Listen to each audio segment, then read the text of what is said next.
It's August 23rd, 2024. I am Agile Pearl, and it's time to get in the weeds. Happy Friday morning to you all. It's a big day. It's a great day. It's a buzzworthy day. Jeremy Lambert is here, as he always is. How are you doing, Jeremy Lambert? Well, Joel, in about, I'm terrible at math. 9 hours? That's 7 o'clock. 9 hours from now, 7 o'clock, right? Yeah? Okay. Let's go with that. In about 9 hours, I'm going to be at a wrestling show. And I'm allegedly going through a table at this wrestling show. So I'm not doing great, if I'm being honest. I'm not doing great. I'm a little concerned. I'm a little fearful.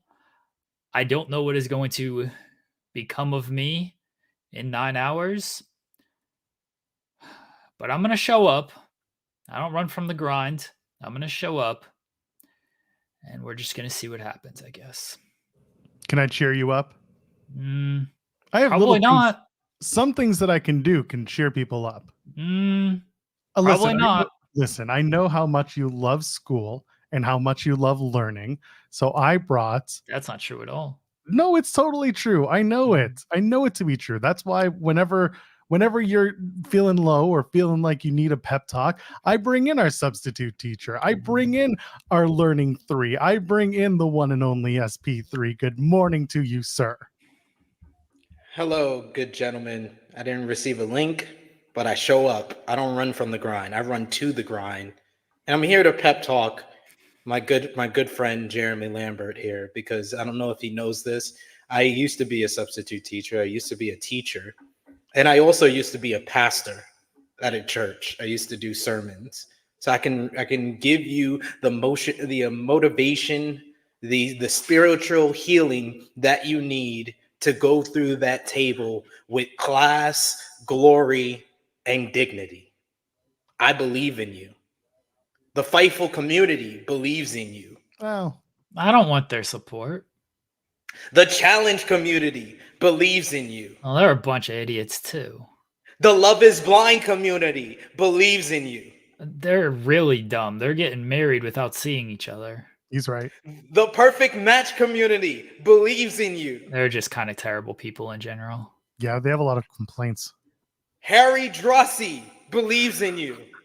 Hell, he believes in a lot of people, and it hasn't worked out too well for him, so I don't really think that's going to go well. Anybody else? No, that's all I got for now.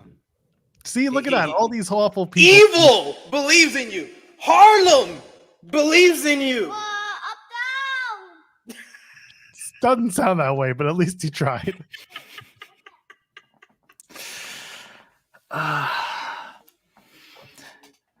Guys, I'm legit worried about this, okay? Like, not a bit or anything. I don't know what Cole Radrick has in store for me.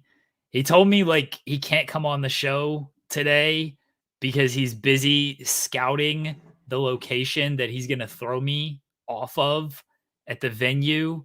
He's like, this is a long step process here. I got to make sure the table is in place. Everybody has seen the video of Cole jumping off the balcony, or actually he wasn't the one jumping off the balcony. He's laying on the table. Somebody jumps off the balcony and misses the table. It goes viral like every month or so. So Cole knows what it's like to have a messed up table spot. He knows what it's like to be involved in a messed up table spot. And so he's making sure nothing goes wrong, which is even more worrisome. That he's making sure like nothing goes wrong because he's really putting some thought and some effort into this. And I don't like that either. You don't like that he's taking care of you? I don't like that, like, this is a thought. He's got a whole show to run. And he's dedicating like actual time and effort to me. So no. I don't like it. I wish he would worry about everything else that's going on around the show. And then no time gets dedicated to me. So I don't have to do anything. And like, he doesn't remember that I'm supposed to do this, and he doesn't do anything. to me. Like that's what I would appreciate, is that he just doesn't do it. Just when you're in this situation, you just have to think of just one simple thing, Jeremy. WWED. What would Evil do? Well, he'd have a bunch of friends run in and make sure he didn't do anything. But like, I don't have any friends, so You got wrenches. Do you have a push-up bar? I don't know if I can get a wrench into the video. All right. Or into the, sorry, not video. I don't know why I said video. I don't know. They got a toolbox. They got a toolbox at these wrestling events. Maybe. I'm concerned, guys. I'm a little afraid. Gotta be honest. I'm a little afraid. Listen, we'll make you feel a little bit better. How about this? Leave a thumbs up on the video for Jeremy. Get the fireworks going. Yeah, there you go. Bryan Danielson's having a big weekend, so support Jeremy. Maybe support Bryan Danielson. And also, if you haven't already, hold on. If you haven't already, subscribe to the channel, because I don't know if you've missed the memo, but this is the channel to subscribe to. The main channel's fine, that's great, but this is the one you want, because we're here dropping content every single day, regardless of what's going on in the world and the weather. And also, you can donate a super chat any amount, get your question or statement read on the air. That's the one that you really want to pay attention to, because then you get gems of questions, like from our pal Jay Miller, who asked, not sure if it's a bit, but does Jeremy actually have 12 kids? Can I field that one, Jeremy, if you don't mind? Sure. Considering I am actually you. No, Jeremy actually has 27 kids. Yeah. We underplay it for the show, because this is a very important thing that people need to know. Jeremy works very hard in and outside of wrestling, emphasis on the hard, and those 27 kids don't just appear out of nowhere. And then they follow up with, if true, mad respect. Oh, it's true. It's damn true. And name some wrestlers you envision in the Casino Gauntlet. Well, Jeremy, here's the most important part. Ask and you will receive, because all of Dynamite was essentially booked on the backs of things we talked about on Monday, or on Wednesday, I should say. Adam Page is part of the Dynamite. It's part of the Casino Gauntlet now. Evil Uno is not. I'm sorry. I like him. But he said he was. Yeah, but then he got beat to shreds by Hangman. You got to assume. Someone ban Louis. I appreciate he's giving me a nice compliment. Someone ban. I'm going to see him in a little bit. I want him to see that one live. That's a great comment. Someone, Louis, you got to help me, buddy. You got to help me. How's he going to help you? I don't know, man. He could be your dick Togo. I'm sorry, whose dick is what now? His dick to go. That's right. Because he's gonna be EVI. No, SB3, you messed it up. No. I'm doing my own thing. No. Where he is, this means something. Yep, exactly. It's the same thing. Yeah, I know. Same thing. No. You gotta flip them off. I'm in England, sir. But you gotta flip them off. That is flipping off in England. Yeah, the Brits have their own way of doing it. And You're not British. You're not British. Just because you live there. Just because you live there 4 months out of the year doesn't make you I'm going to Wembley Stadium. That doesn't make you British. Yes, it does. That's what it. My missus became British when she went to SummerSlam 1992. So they were literally British. They're just handing out passports at the door at the gate. Unless you get knighted by Elton John, you're not British. That's how this works. I'm gonna be knighted by Bryan Danielson. The same difference. He's not British either. He hates Britain. He hates British food. He's going to be British for August 25th. All the Brits are going to be rooting for him. I mean, that might be true, but that doesn't make him British. That makes him British for the day. I have a very important question. Why hasn't Bryan Danielson posted a photo of a full English breakfast on his socials yet? I know he's tremendously offline, but it feels like this is something that Danielson would be putting out into the ethos. Because it's trash food, and Danielson's like, I don't want to give them a worse reputation than they already have. He's actually protecting British people. Wow, big babyface vibes. I mean, he is the babyface. Allegedly.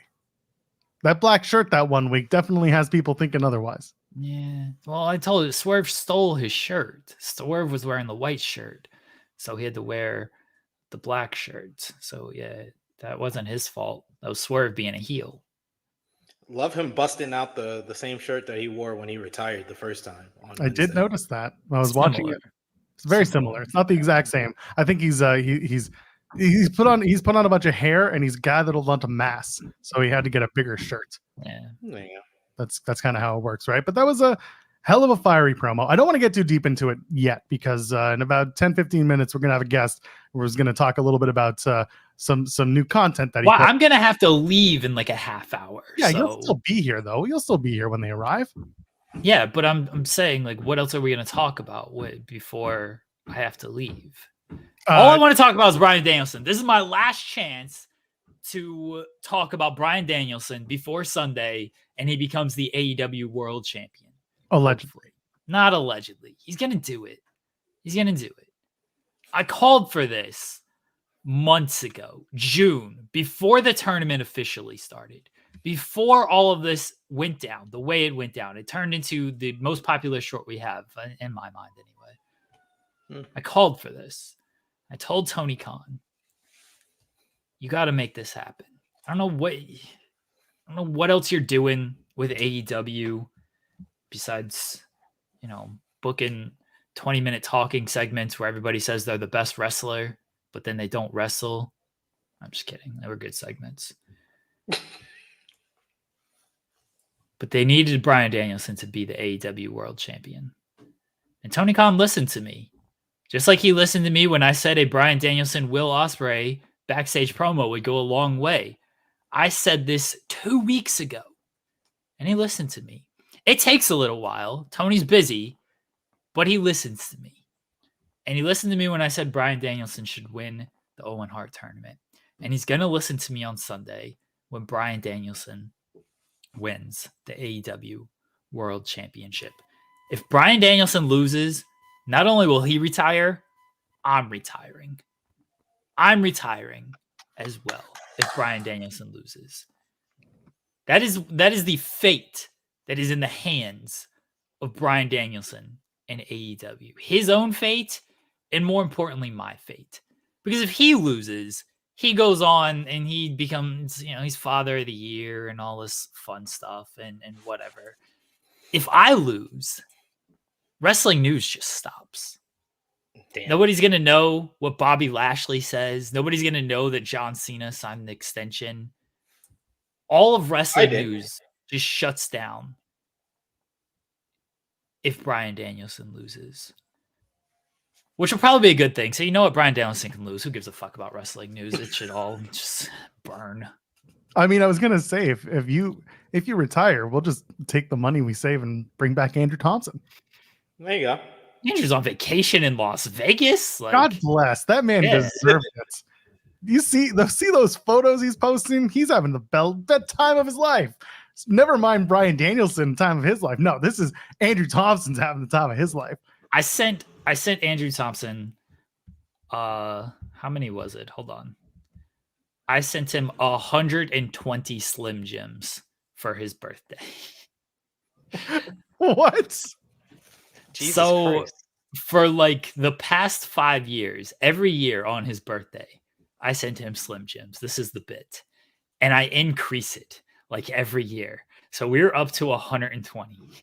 At some point, we're going to be 80, and I'm going to be sending him like 300,000 Slim Jims for his birthday. So how'd you spend your AARP money this month? Slim Jims. So many Slim Jims. He just gets back from Vegas and just finds 120 Slim Jims waiting for him. That's his year's worth for his 28th year. This is my birthday gift to him every year. This is the running bit is I just send him Slim Jims. And he actually puts like thought into something. He sends me an undersized shirt typically, which is even funnier is he sends me a shirt that's too small. So I get a shirt that's too small for me and he gets a bunch of Slim Jims. Just balancing the scales here. Oh man, nobody gets me anything for my birthday. SB3, yeah, you're not that important. That's true. That's true. Does anyone get you anything for your birthday, SB3? Outside of my missus, not really. No one cares about me. Kids, eh? No, well, through my missus, my kids get me stuff. Like I think, well, they get me stuff for Father's Day and they get me stuff for my birthday. So The trick is 1 month away, 1 month between. So that's good. the trick is to make the kids go to work now so that they can afford Yeah. to buy you stuff on your birthday. Start them It as is young true. as you can. Yeah, that's how you do it. Even though I think my daughter thinks she can get anything by just saying her name. We literally went to the beach and we were coming back from the beach and getting on a train, and the worker on the train was by the gate and wasn't letting anybody through. I tried to show him my tickets and he was like, "No, we're servicing the train. We're gonna let everybody in a few minutes and then you can show me the tickets." So I turn around to my missus and my daughter just steps up after hearing that and goes to the worker and says, "Harlem." Like her name was on the list, and that meant that she can go through because she gave her name. Yeah, she literally did like a girl at the club that you're standing on line for, and she said, "Harlem." No, I'm Harlem. You got my name. Got my name on it. I was like, that is the funniest thing she has ever done. I respect it. You Honestly, should have been like, "Oh, you're right. This way, please." Let her go. Like, that's right. That would have popped me even more if the worker would have played along and been like, "Oh, my bad. I'm sorry. I didn't know." Oh, and here's your badge. So Jeremy, it wasn't just Dynamite that we were right about. We ended up having a conversation that went into a short, and that turned into some news as well. oh yeah. Ronda Rousey's AMA turned into a Ronda Rousey apology. It took her 11 years, but finally she really wants you to buy her book and accept her apology in that order. But here we are. Ronda Rousey has apologized for the for what she says was an error in judgment regarding Sandy Hook. So listen, it happened. There it is. I mean, it's 11 years later. So, she said she wanted to put it in her book, but the publishers didn't want it to take away from her book and everything. So instead we had to tell wrestling stories about how Vince McMahon sucks, which fair. It's not up to us to forgive this. It's up to the victims. If they want to forgive the message she spread, then good on them. And if they don't, they have every right not to. Because Ronda Rousey, especially at that time, was a big time star.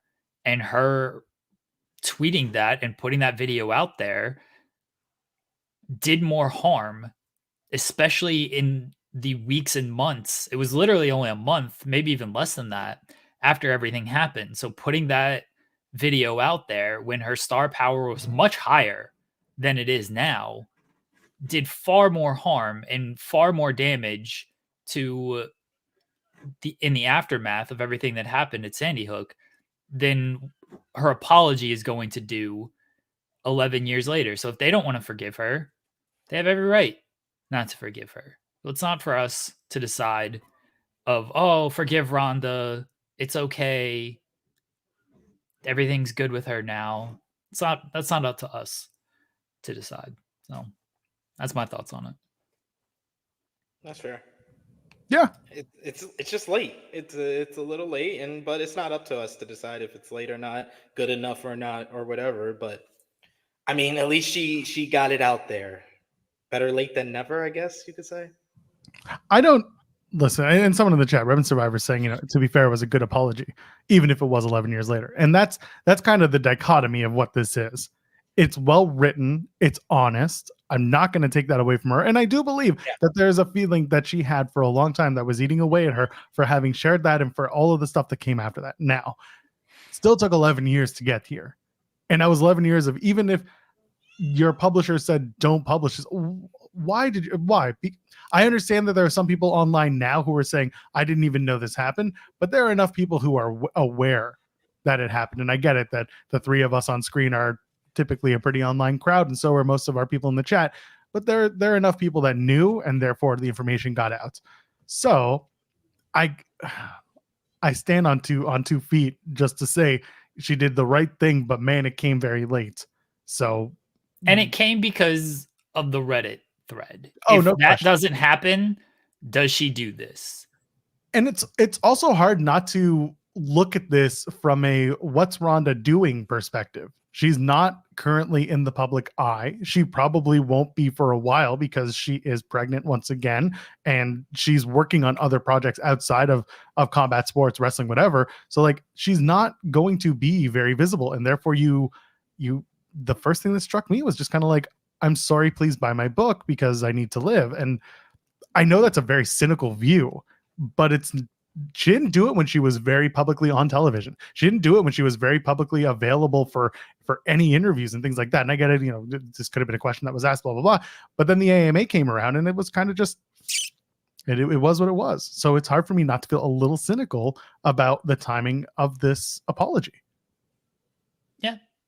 I understand that. Again, I don't feel it is up to us to decide whether it's valid or not. If the families forgive and are like, okay, we accept your apology, then more power to them. And if they don't, they have every right not to. And it's possible they don't see this, and like, an apology is one thing. Have you done anything to put some action behind that? There's plenty of websites you can donate. There's plenty of action you can take. You can reach out to the families personally.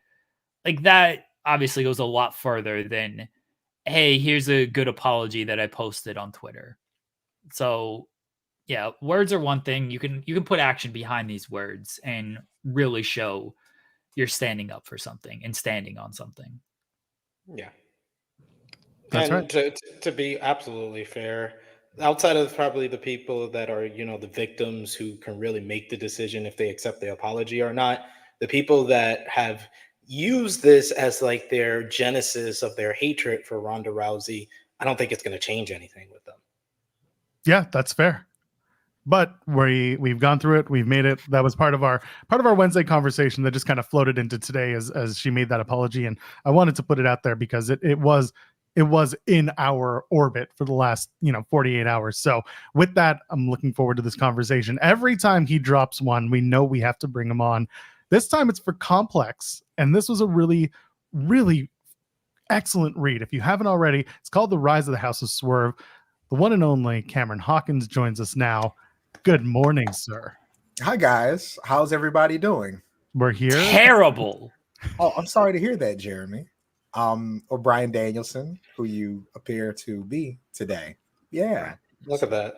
It's both of us. See, me, Brian Danielson below me. See? This is crazy. Listen, when I achieve these new heights, I'm a little disappointed that you bring me on like the DEI in the weeds. Like, I feel like I've elevated past that point.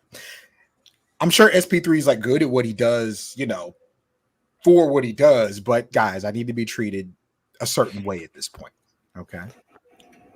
SP3 is like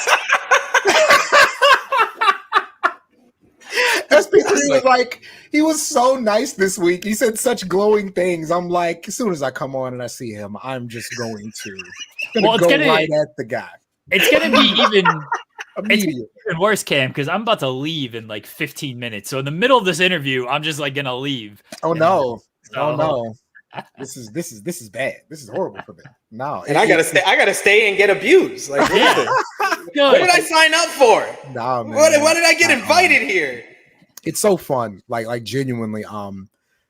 Again, watching these things in real time, like watching like brothers like SP3. Watching everybody, like this week has just been so cool. Watching the homies like get on with Sports Illustrated.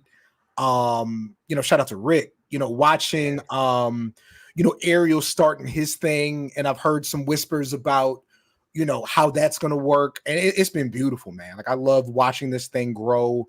With the guys and gals. I feel like I've came up at the same time with. So no, this is great, man. I love this genuinely. So. This week, you dropped a brand new one. I can't call it an article. I don't even know what to call your pieces anymore. Yeah. And that's not, obviously it's not a slight at you because you and I have talked about it, Cam. They're always so different and they're written in a certain voice in a certain way that they're different every time. Different is the word I can use. This one's all about the rise of Swerve. how did we get to this point? Obviously, Swerve's in the main event at All In, but talk to me about kind of getting into that and also getting into bed with Complex on this one. Yeah. So the fun thing, the fun inside baseball thing, it's really the same format, not only the same format as what I did with Rick, my first piece with the Ringer, because that was the Sound and the Fury, and Swerve was Fall of the House of Usher. But I'm actually telling the same story about the same lunch. So when I talked about like Ricky and we're at the Mexican restaurant getting drinks and the girl, buys him drinks because he's Ricky, that's the same conversation we were having about the new guys who had showed up in AEW. And that's literally what I told him about Swerve. I said, look, man, I don't know, when he's going to figure out exactly what he wants to be, but the wrestling is so good, it does not matter. Like when he gets there, he's there, So yeah, man, it was, I was doing DreamCon, and Sean doesn't know this yet, but I'm still writing something for Fightful about DreamCon because I went to that really cool event.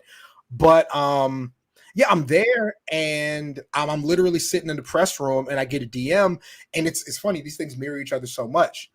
Cal DM'd me back when I started with the Ringer to ask me about my situation with PW Torch, and my man Eddie Martinez hit me and DM me about my situation with the Ringer, asking about exclusivity, and I was like, no, like it's not an exclusive thing. Like that is the home team, but I'm not restricted on who I can and cannot work with. And yeah, he was like, listen, man, I want you to I want you to do something for Complex. I'm the head of sports over there now, so let's make something happen. I was like, okay, cool. So it's funny, I wanted to write this thing about Swerve back in December. And the tough thing about Swerve is he does his own media. He has his own podcast. He does so many things outside of wrestling that and I thought it was the right decision at the time, even though like I want to get paid. I thought it was the right decision at the time. Cal was like, look, when Swerve does something new, then let's revisit what we're going to talk about with Swerve. What's new? Swerve is, not only is he, world champion now, he's going into the biggest match of his life. He has, these brand new relationships outside of wrestling. It really was the time. And I remember when he won the title, I wrote a blog about how great the moment was and also things that took away from that moment. And it was really interesting talking to him, and you'll get more of that in the podcast. We're talking to him about that moment and where he stands in history and how his peers react. And so, that's how we got there with Complex. Was I knew I had to jump out the window with something big. Whereas, with Rick, it was like, this is my closest friend in wrestling. I know that we can do this. I don't really have expectations other than it being good.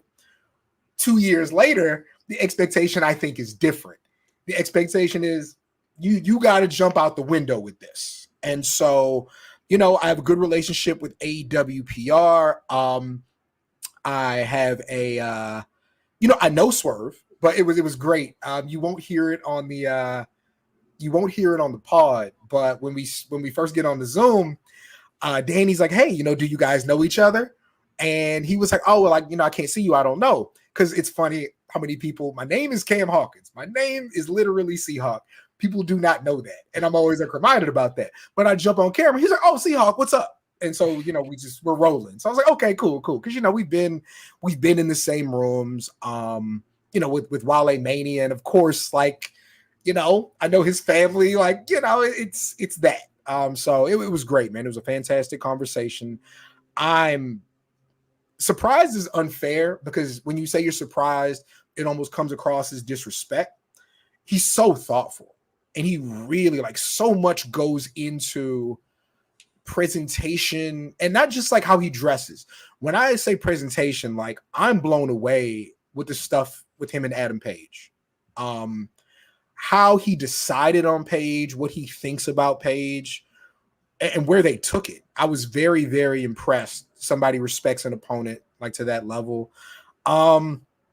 But again, Joel's one of the 10 people who knew about the complex relationship and got to read the piece before it dropped. And, you know, what I was going for was, we're talking about a moment in time. We're not talking about the biography or a career, you know, like this is really about Swerve from 2002 to 2004. Like, let's tell that story specifically, because, you know, we're not dealing with Swerve in NXT. We're not really dealing with Killshot, even though some of that's figured in, but this is about the champion now and him going from new guy in new place to being the man. And, you know, once we started rolling, I thought it was like, easy's not the word, but coming up with the words wasn't super difficult because the picture that he painted was very, very clear. So, yeah. So I may have listened to more Swerve interviews than anybody. And when he first joined AEW, I really praised him. Of like, every time I listen to him, you can just tell he's very well-spoken, well thought out, and he wants to do media. And that's something I've kind of criticized, not AEW, but like, you need guys who want to do that kind of stuff. And he doesn't want to do it and just like, oh, this is an obligation, I need to just kind of do it. He wants to do it as like, I want to promote not only the brand, but myself, and make these connections and talk about these things. As it's gone on, as he's been there for 2 years now, and I listen to more and more Swerve, I don't want to say he's been more reserved in media, but you get asked the same question so many times. It is, okay, I've heard this. When you do so much media, again, you get asked a lot of the same questions. So it's like, he'll give, if depending on who he's talking to, it's like, oh, tell us about this, tell us about this. And you can tell he's answered this question a million damn times. Yeah. In reading your piece, what I appreciated is you did a focus on a certain aspect, and you framed it in a way and asked it in a way, at least the way it read, of you got new stuff out of him.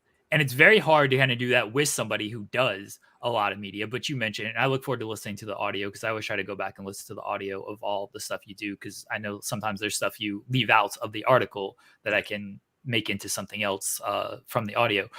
But in framing these kind of questions, so I guess the question I'm asking you is, did you listen to a lot of stuff previously to kind of not go in there, or did you have the mindset and just kind of trusted, all right, I'm going to ask this and I'm going to trust he's going to tell it in a way that is new and fresh?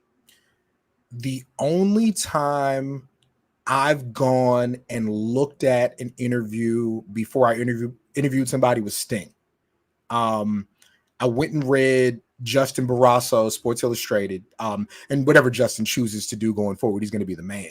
But yeah, I went and read that. That's the only time I've done that, because I don't think that I ask those questions, and those questions need to be asked. But like, I don't think that favorite match, were you nervous?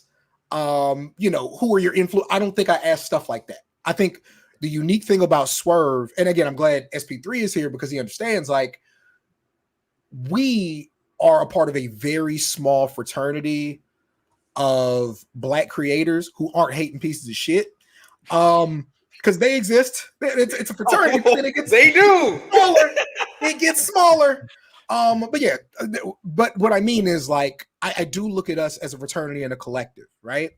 And so while somebody might ask Swerve, hey, so you're world champion, how does that compare you to Mark Henry, Kofi Kingston, Big E, Ron Simmons? I'm asking, because I know these networks, what did they say to you? How did they reach out to you? What was their response when you won the world title? Because again, the Cams and the SP3s and the Kazes of the world, we have to talk to each other about what we do and how we do it. We try to jump on each other's stuff because we understand, like, we exist in a very, very unique space. And so I don't think anybody else is really going to ask him that. So no, it was an understanding of his plight and his path, I think, that I knew that even if what I'm asking is similar, he knows where the question's going or what I'm really asking. Because again, there are different conversations that he has with his peers and I have with my peers, and those conversations are very much the same. Like I'm always reminded, first Wale Mania, we're in the green room after the show, and I always kind of go back and look at that video of who's in the room, talent-wise and media-wise. It's a different conversation. The answers are going to be different. I've seen him talk to, Kaz on Say Less, but that's more of a friend talking to a friend. Again, like if you've read it, and of course you guys read it, so thank you very much. Like nobody else is going to ask him about Guy De Silva because they don't know Guy. And like, I know Guy, that's my man.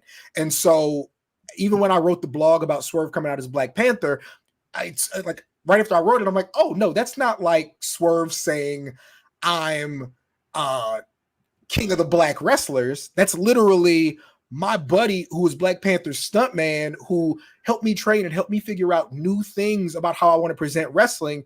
This is an homage to him. And everybody can, how do I know Guy?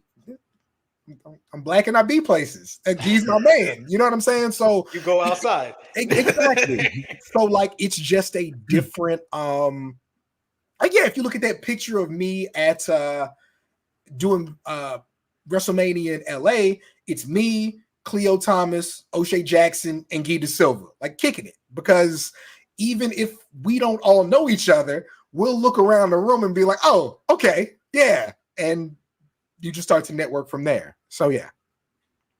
Hi, Maggie. It's so funny because when I read the initial draft and you had mentioned Guy De Silva, I was like, I didn't know that.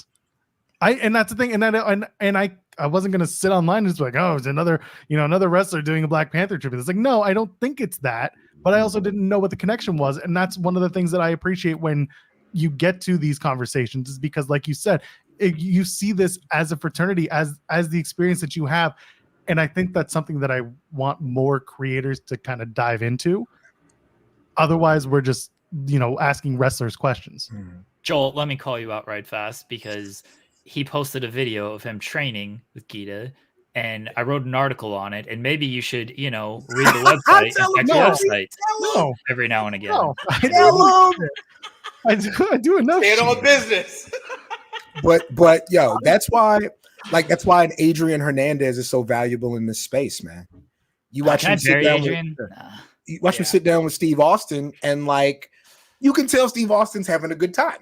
Like it's, man, I love this. And like, good luck to Malcolm this weekend. AJ's gonna kill him. But even if it's a very light, fun-loving thing that Malcolm does, it's still different. It's still different. It's still again, Swerve and Steve Austin too, for sure. But like, you remember Steve Austin used to meticulously go over what his t-shirts would look like, right? Like that's art.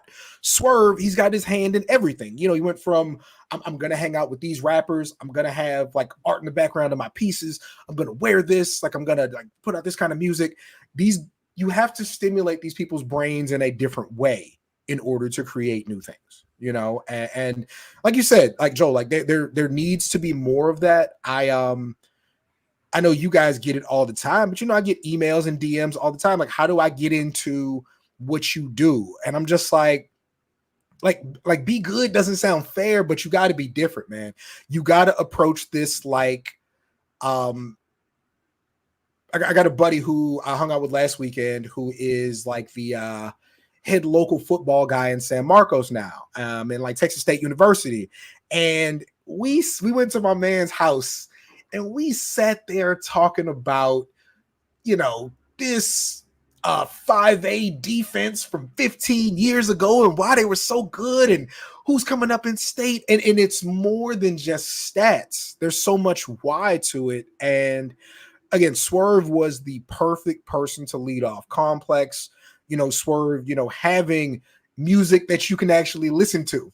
Because listen, there's a lot of people who are entertainers or athletes who want to make music, and hey, it's out there.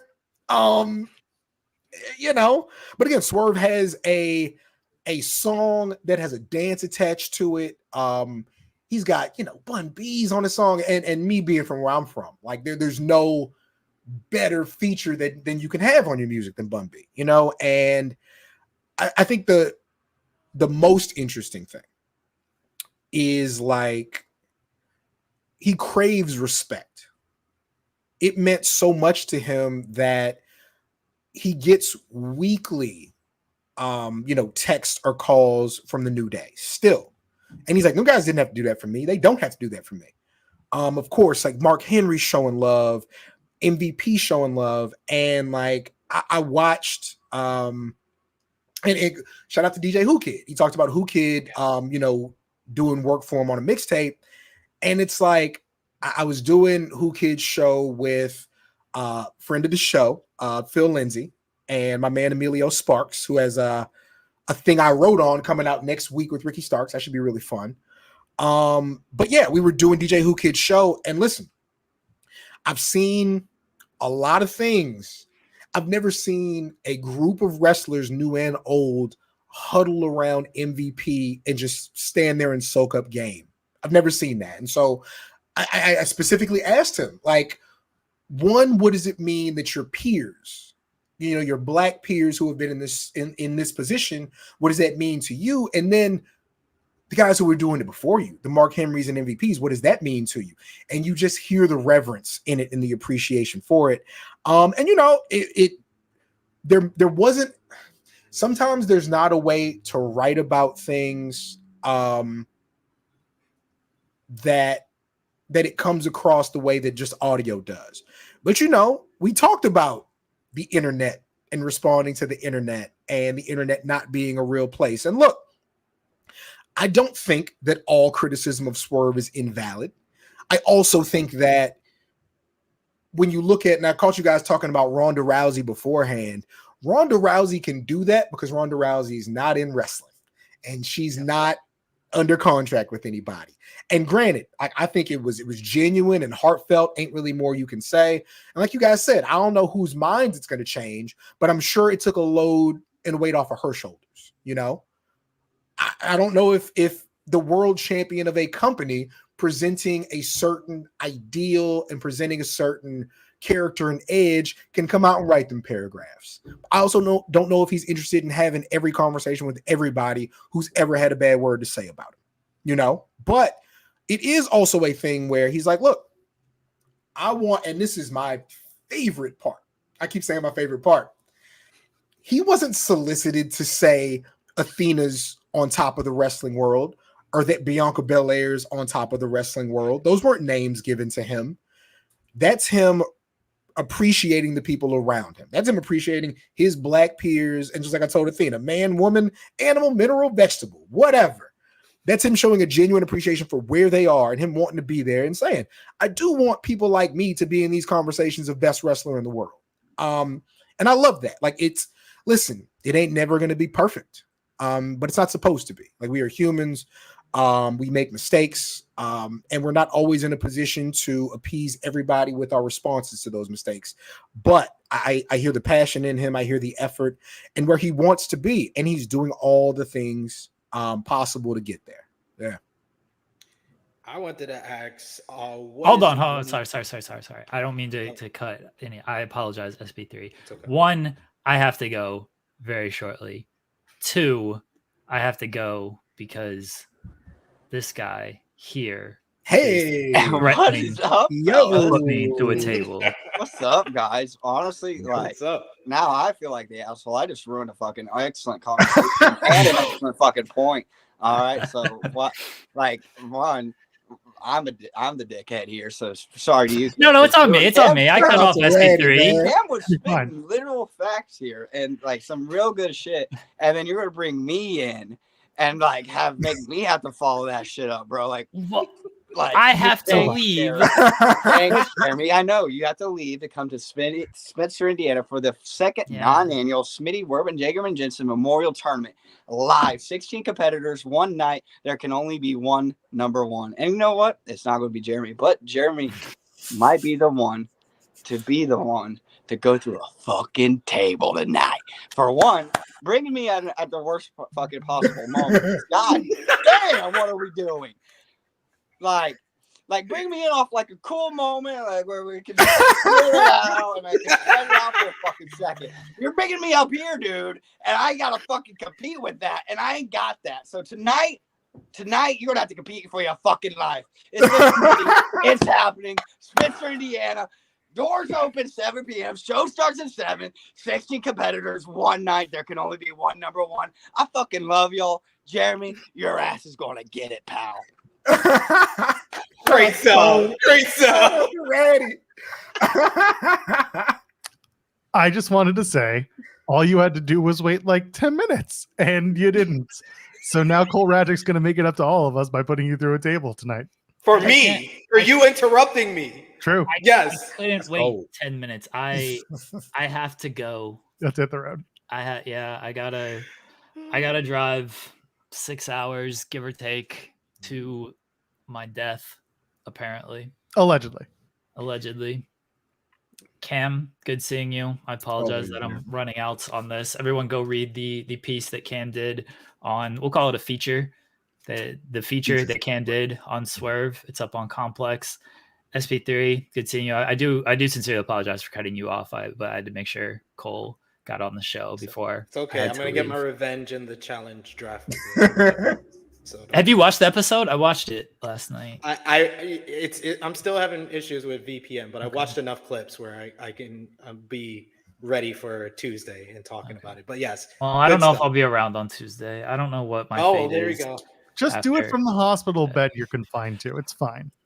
You could do it like Cher did, where you have the camera cut and we just hear your voice and we hear the groans and we can hear the what's that? The machine in the hospital where it's like, no. Stop it. Louis, I'll see you soon. I might need you to protect me. I got cash on me. If you're going to be at the Smitty tonight, I do have cash. I will bribe you to be my bodyguard for the night if you're going to be there. Bryan Danielson, AEW World Champion on Sunday. Bye, everybody. Thanks, Jeremy. Have fun. Later, man. Hi, Jeremy. All right. So, hey, you walked into this. That's all I'm going to say, Cam. Hey, that was fantastic. And Cole was ready, boy. Cole had that in the chamber. He hit his mark. He hit it real hard right there, man. All right, SB3. He's like, I got a 3-minute window. I'm gonna get this in. Knock it out, boy. Now, you know what? I hope that when he puts together his reel for whatever he does in life, like just to prove that he can hit his mark and he's got it. That's what he needs. Mm-hmm. I'll send him the clip. SB3, you were about to ask a question. No, I want to first give a compliment to Cam because as someone in this space who, we, like you said, we're in a very small fraternity. And I always say that my job is really simple. I just scream into a camera about wrestling. And then sometimes I aggregate other websites about wrestling. So my job is a lot easier than what you do. And I just want to compliment you for the time and the effort and the knowledge that you have going into all these interviews. But I know you've been asked 1,000 times how much time it takes before you get into the interviews. But, sometimes when you have a certain amount of time with people, knowing this as doing interviews myself, you don't have enough time to ask every question that you want to ask. Mm-hmm. So I wanted to ask you, what is like the one question that you wish you had that extra 5 minutes to possibly squeeze in after everything you've done, which was a great article. Go out of your way to read it and listen to the audio as well. But what is like one question you wish that you could have squeezed into it? My dumbass didn't ask him about what horror movies. Like, I went back and looked at it. Like, there were so many. And again, we only have so much space to work with, right? But that could have been a whole different thing if we framed it around the horror movies that he was into. So I do regret not asking that. But again, like, he ain't going nowhere. That's a great thing for somebody else. And when I say somebody else, like, so I feel like the coolest thing about Complex is, coming into the ringer, you got your Phil Schneiders and your Snowdens of the world, like real wrestling authors, like real wrestling historians. And so I did feel like there was a pressure to perform, around these people who have like this history and have put together like hundreds of pages on subjects. With Complex, like I'm kind of find the right word, Cam. I'm kind of the first letterman, I guess, the first recruit, and so I think that I have a little bit more leeway. So what I mean is, like, when I got the call, I started reaching out to like my writer friends, like, hey, I need you to update that portfolio. I need you to send me your 2 or 3 best things, because I do not want this to just be a Cameron Hawkins thing. And shout out to John Pollock. Absolutely. I do not want this to just be a Cameron Hawkins thing, because like, I think that there are some good long form writers who do things in a bit of a different way than I do, who I would love to see succeed like in that space. And I always say this too, like some of my mentors are old white guys, right? And the spaces that I've been in ain't really spaces for old white guys. And I always tell them, like, I understand that there's certain things that I fit, certain ways that I talk, certain things I'm into that do make the transition a bit easier, but I'm looking to get a couple of people like over there too, just because like this should be a team. Like I've always wanted to be like part of a team everywhere. Again, I love Ringo Wrestling. And I always tell people nothing's changed. That's still very much the home team. But like, so like the editing process is different with Complex. And I told Cal, I was like, Cal, like, can I please still reach out to you when I do this stuff? Because like, again, Joel, he knows. I was like, I need you to look at this. Like, I need you to see this. Like, I don't know what I'm doing. Cause I'm art guy. I'm not details guy. I'm not, did you spell that right? Or did you put that right? No, you do that. Let me just throw it all against the wall and you frame it. But yeah, it's a different animal. It's a different beast. And again, I think I have a little bit more creative freedom because they don't have a wrestling portfolio. Like they literally have under Eddie's watch, they have a top 50 list and they have the thing on Swerve. And so I do think I'm going to get a chance to like stretch my creative muscle just a bit, bring some different people over there as far as like talents, and maybe even have some new, yes, Ace, they have 12 million followers on Instagram. They're a big deal. Yeah. And I'll if you saw my invoice, you would know they're still major. All right. That's what I love to hear. Yeah, that's what I love to hear. But listen, that's the biggest thing though. Like I tell people, man, shout out to Kev and White Kev. Kev being my original guy over at Fansided, White Kev, of course, being the editor-in-chief at PWI. They gave me my first, wrestling money.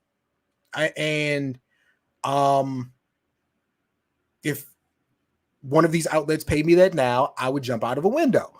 But that's the game. But I shouldn't be the only one eating like that. And so that's what I really want to change. And there's some good, young, up-and-coming writers who I hope we get to put in that position. And no, you don't get to let me go yet, Joe. I was going to ask you a follow-up. Oh, go ahead. I'm sorry. It was actually about the Complex. I know it's not necessarily your call, or maybe it will be, but like, what is that vision that you see in your head for Complex and professional wrestling? Because you said you had some people in mind, but like those people have voices, those people have a style. What do you want that to look like if it's in your purview? Yeah, we're out the gate with Swerve, right? I think that we're going to have to, and again, my style is not a blueprint, but we're going to have to humanize wrestlers. And it has to happen, man. Like I I always tell people like Wale Mania is such a cool experience because you're still around like my man EJ Ndoku, who's the largest person to ever exist. But then you find out he cool. You just want to kick it. And like you got to see a superhuman side of Ricochet. You got to see Samantha with the flute dapping everybody up and showing love. And I think that people want access to famous people, but more so they want to understand what makes them tick. They want to know why I'm cheering, right?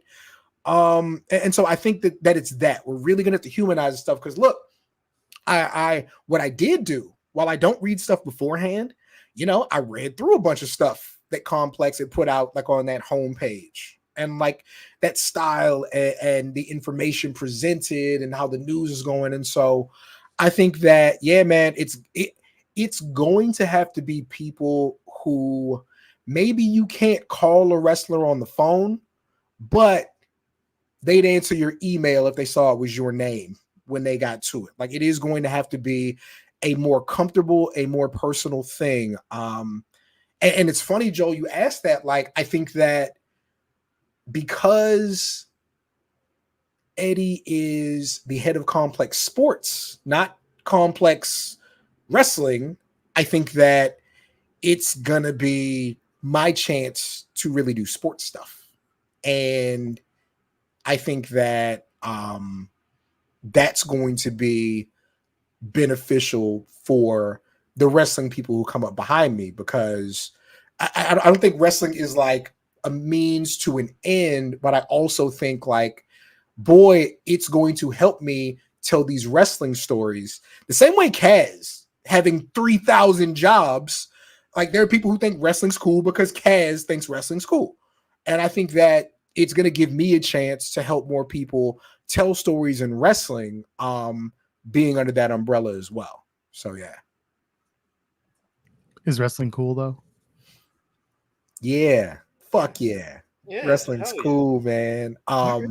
It's like everything else where it's as cool as you make it, and that's what I wanted to lead into. You were going to have me on your show. And I'm gracious every time. Thank you for having me on your show.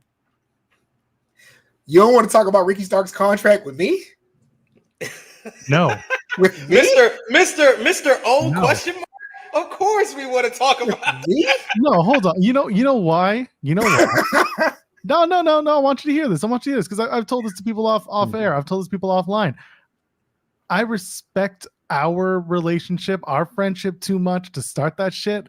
And when you messaged me to look at this piece, that was probably the day or just about the time when there was a rumor going around about his contract status.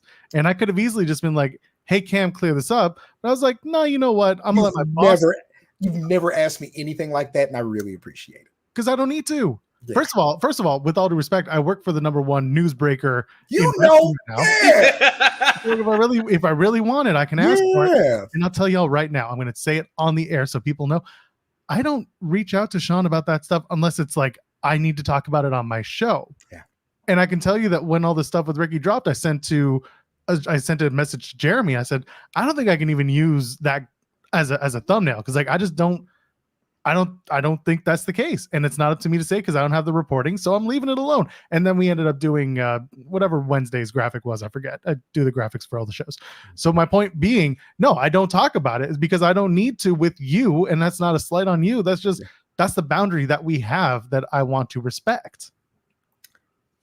So you talk about wrestling being cool, like everything else. It's cool. It's just a bunch of uncool people in it. So thank you, Joel. Would you probably know in SP3? You might know, but I'll let you know. So every time you see me respond to like a dumb Ricky Starks contract thing, I send it to Rick, and we just laugh. And like, I never want to be famous, man. I never want to be famous.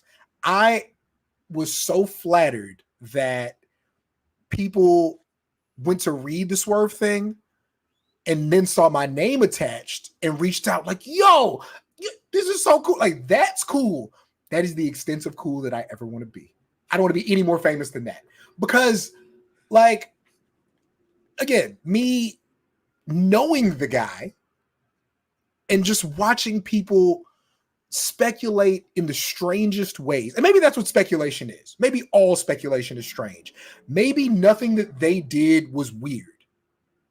It looks crazy as hell to me, only because I'm like word? Oh, that's what you think? And it's like, and listen, shout out to Solomonster, that's my man. You know, and I don't even think what he said was crazy, but it's also like, hey, I heard that he's either under contract or is under contract again. I'm like, you didn't say anything. This is a tweet full of nothing. And it's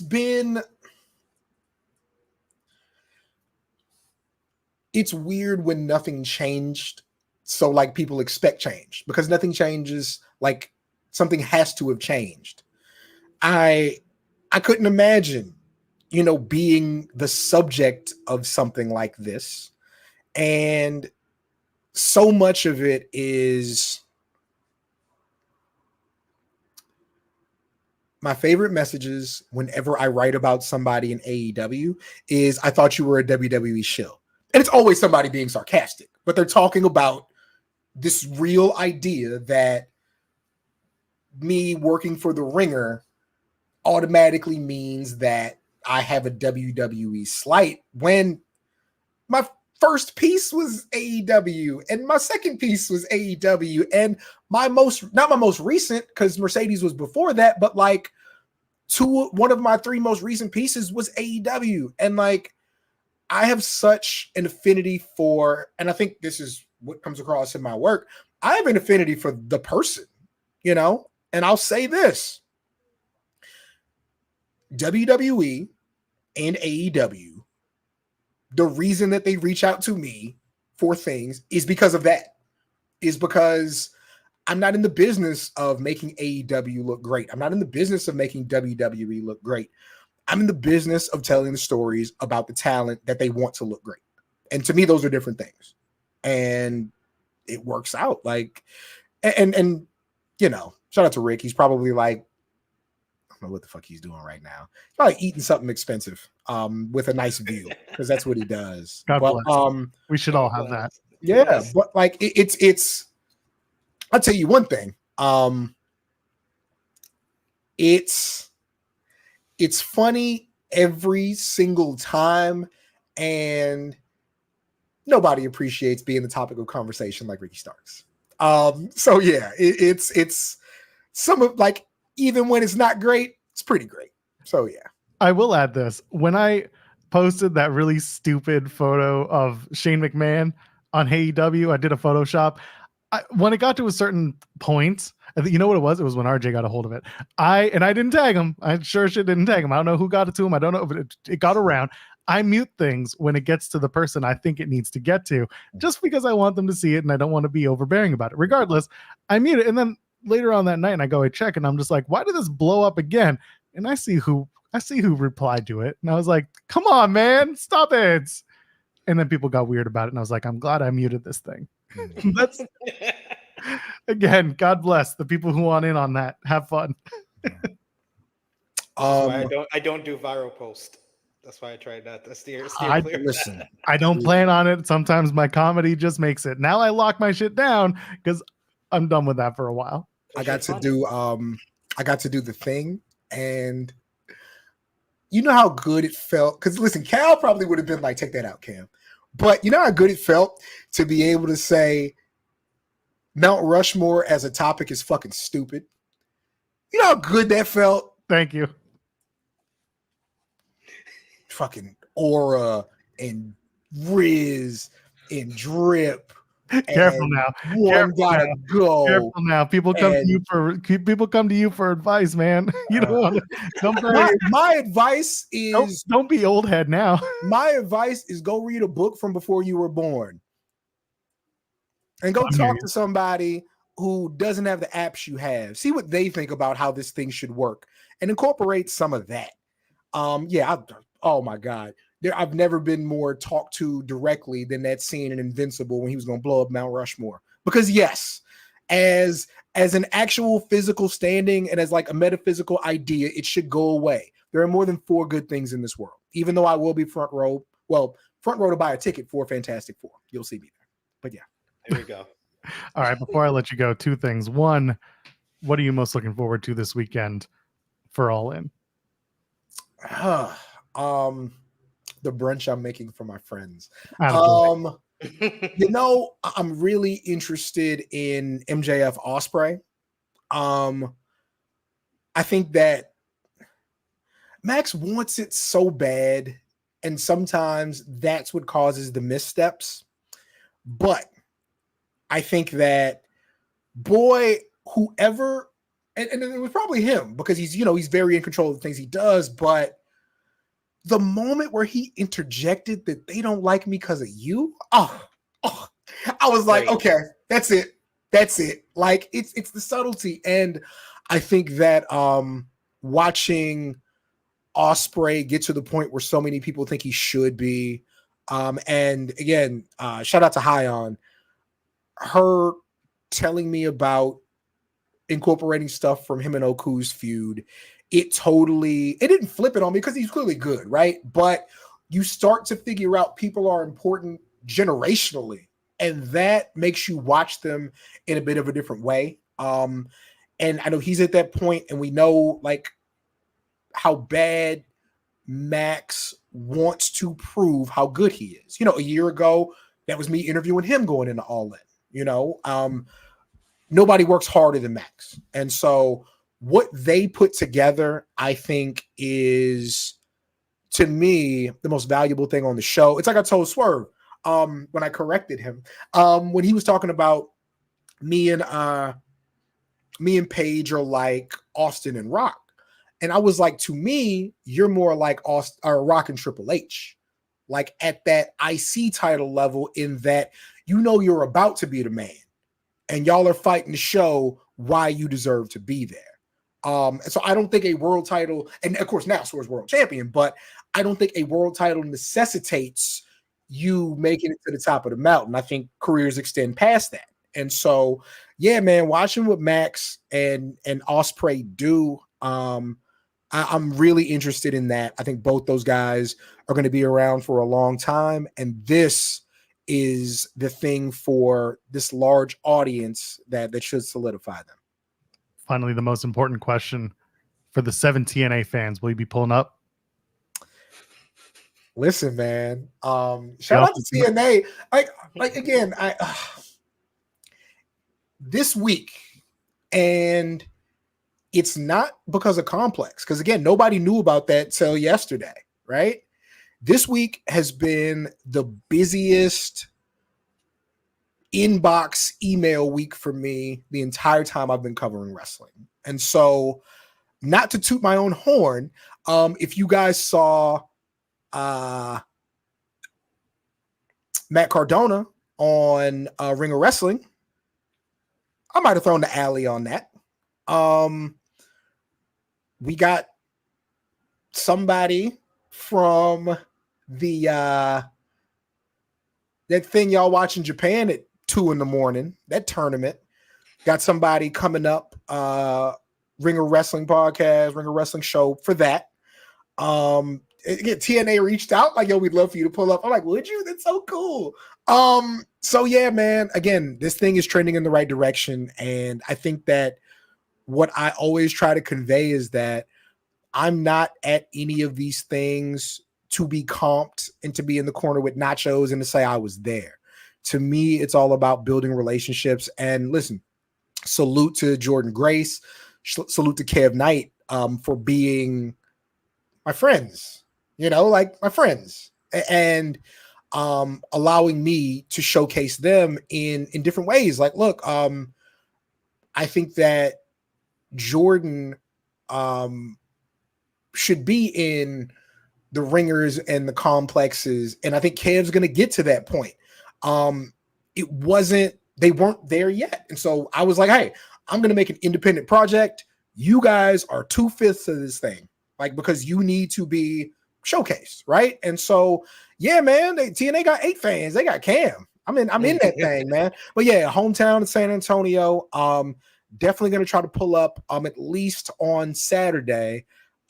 Should be a blast, man. Yeah, this thing, Chris Bay has been my man since way before TNA, and I remember our first conversation was like before the pandemic, and watching that kid get to where he is great. Yeah, TNA. I'm in your city because it's my city.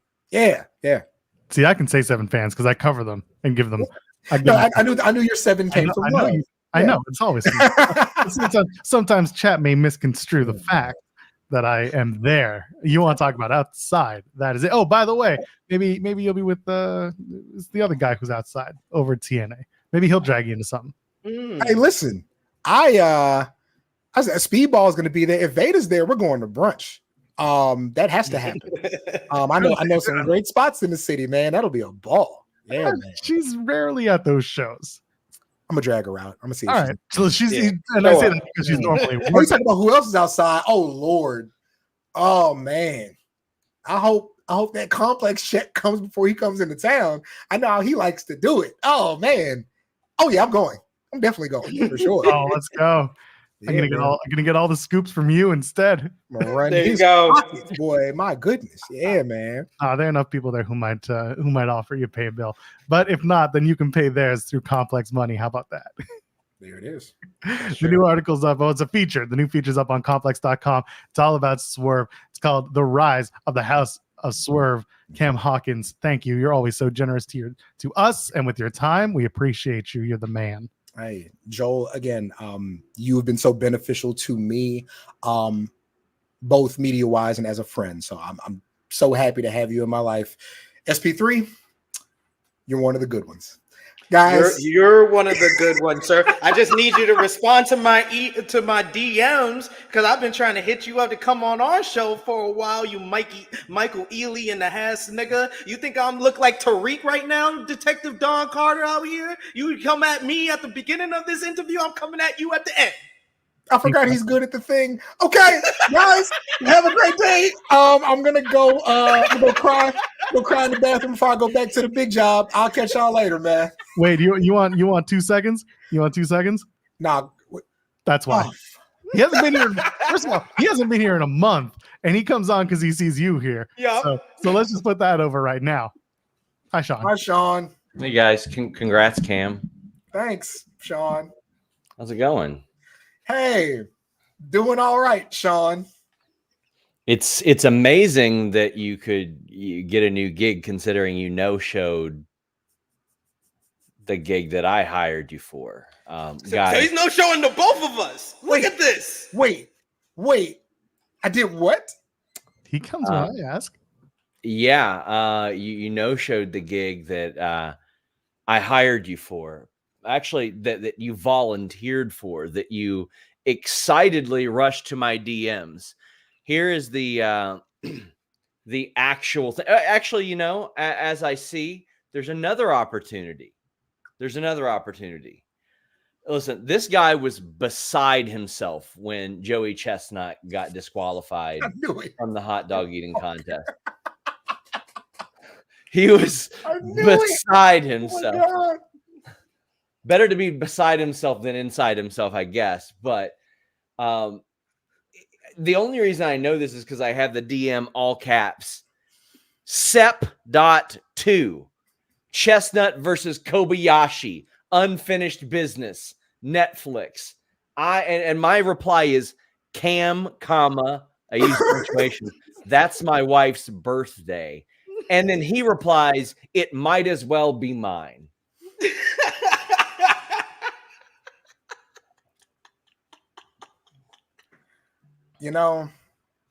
Sean and I have been, I think it was yesterday, we've been Facebook friends for like a full year. So happy anniversary. I am deleting that shit as soon as I close this. Oh my God. You've got my incognito ones. You're done, Steph. You're done. Hey, since I have you and I'll DM you, hey, I need a favor. I need a favor. So that they invite me back to DreamCon, I need to drop something on your platform. So I'll have that to you. Sure. I'll have that to you in the next month or so. I got to talk to these kids. Yeah, but okay. Hey, thanks for the look, guys. I love each and every one of you. Sean, too. You guys, I'm leaving first. I'm leaving. Damn it! I literally was hitting the button. How it goes. People Guys, have a great rest of your show. And I'm sure we'll talk throughout the weekend. So take care. Thanks, Cam. Have a good one. Thanks, brother. People just can't wait to leave this damn show. I get it. We're an hour and 15 in, and I don't know how much wrestling we're really going to talk about other than the good stuff we've already discussed. And I think I'm okay with that. Hey, It's just fine, us. my mate. It's just us. It's just us. It's just us. Look at us. Look at us. Who would have thought? This is the weird like crossover now for another 45 minutes that we got to do. This is the TNA ROH crossover where we try not to talk about them. Yeah, we try to not talk about each other's show because you have to review the show. We just got done reviewing the show. We're like passersby. We're like people that work together but never on the same shift. Yeah, ships in the night. Not Yes. good ships though. My TNA review last night may have been a shade under 40 minutes. Really? Yeah, no, Because we didn't have enough time because Ring of Honor went to do 13 matches, which about 9 of them were all squash matches. So we didn't start until like 9:05 Eastern or 9:06 or so. That's So we pretty didn't normal. have that much time. Yeah, no, we started at around 10:15 and we were out by 10 to 11. There really wasn't much that happened on the show, just to be fair. I actually did watch it before. I was running errands, doing some shopping for the family, and I watched it on my bus ride there to do my errands, and then my bus ride back. And yeah, like I saw all the graphics for Emergence, and I think that I should have just stuck at that. I didn't even really have to watch this show. Outside of Dempsey and Gresham was really good. That was really good. Still annoyed about where they've gone with Gresham, but that's a whole other can of worms. I don't want to make this into a TNA and ROH show. We do that on Thursdays. You can go check that out over on the main channel. But I just wanted to point that out because, buddy, we went through that show. And Emergence is going to be a show of like a lot of people on a card with a 1 hour match and an Ultimate X match. Like they're doing so many multi-man matches that any singles match that gets on the card is suddenly super important because we're like, ooh, Macklin and Eric Young, that's going to be a great match. And everyone's like, why? And it's like, no, there's a story there. And also like, we like Macklin on the show now. And also Eric Young has been around forever. Like there's a reason to like this match. And everyone's like, why? It's like, because something has to go after a multi-person match. Okay, what the fuck do you want from me? They have to give that some time to feature just 2 people instead of 6, 7, 8 people and stuff like that. And I love that Joe Hendry is simultaneously the most over person in NXT. At the same time, he's the most over person in TNA. And he's literally just been Stone Cold Steve Austin the last couple of weeks, making run-ins to make the save for baby faces against the system. I was like, when I saw that on this week's episode, I'm like, I feel like I've seen this before. I've talked the last about this. few weeks. I've talked about this with Jeremy on our show on In the Weeds, and I don't know if you've heard it, but essentially the way that it's been playing out is, well, first of all, they're doing the 8-man tag in Emergence, and Emergence is 2 nights before NXT No Mercy. TNA and NXT are finally at that point where they have major shows happening on the same weekend, 2 shows in a row. So that's going to happen for the next NXT PLE, which we just mentioned was No Mercy. That's September 1st. Emergence is the Friday night before. And then Halloween Havoc is in Hershey, Pennsylvania. That's happening the night after, I should say. The night after Bound for Glory happening in Detroit. So there's a lot of opportunity to have some crossover and some stories play into each other. And that's why I'm saying I feel like, and the reporting came from Fightful Select, that going into Slammiversary, there was talk of Josh Alexander winning the TNA World title, not Nick Nemeth. And now you got the Josh Alexander turn, which turned out to be pretty damn good because he's going after Joe Hendry. Joe Hendry's going after the NXT Championship the couple nights after Emergence. You put Joe Hendry into that 8-man tag because you protect him going into Sunday when he has the world title match in the PLE on the bigger stage. Let's face it, NXT is larger than TNA at this point because it's WWE. So Josh Alexander comes in, new TNA champion is where I think we go. I think that Josh is going to win that Iron Man match, take the belt off of Nemeth in a shock. I do. I think Nemeth was just a quick, like, oh my God, it happened. And then Nemeth also dropped a title last week in AAA that he didn't have to, but they had him drop it anyway. We're not going to get into that. But regardless, Nemeth is TNA World Champion. I think he drops it to Josh Alexander. I think Josh gets involved a couple nights later, costs Joe Hendry. And I think by Bound for Glory, we're going to be having Josh versus Joe Hendry at the crowning moment in Detroit. And then meanwhile, you got Ethan Page as the NXT champion. You've got Josh Alexander potentially as the TNA World Champion at that point in the interim. And on Tuesday on NXT, because it's already been pre-taped, I'm not going to give you the spoiler, but someone will get involved that will make everything kind of come together that you can do some sort of tag match in the interim on a big stage.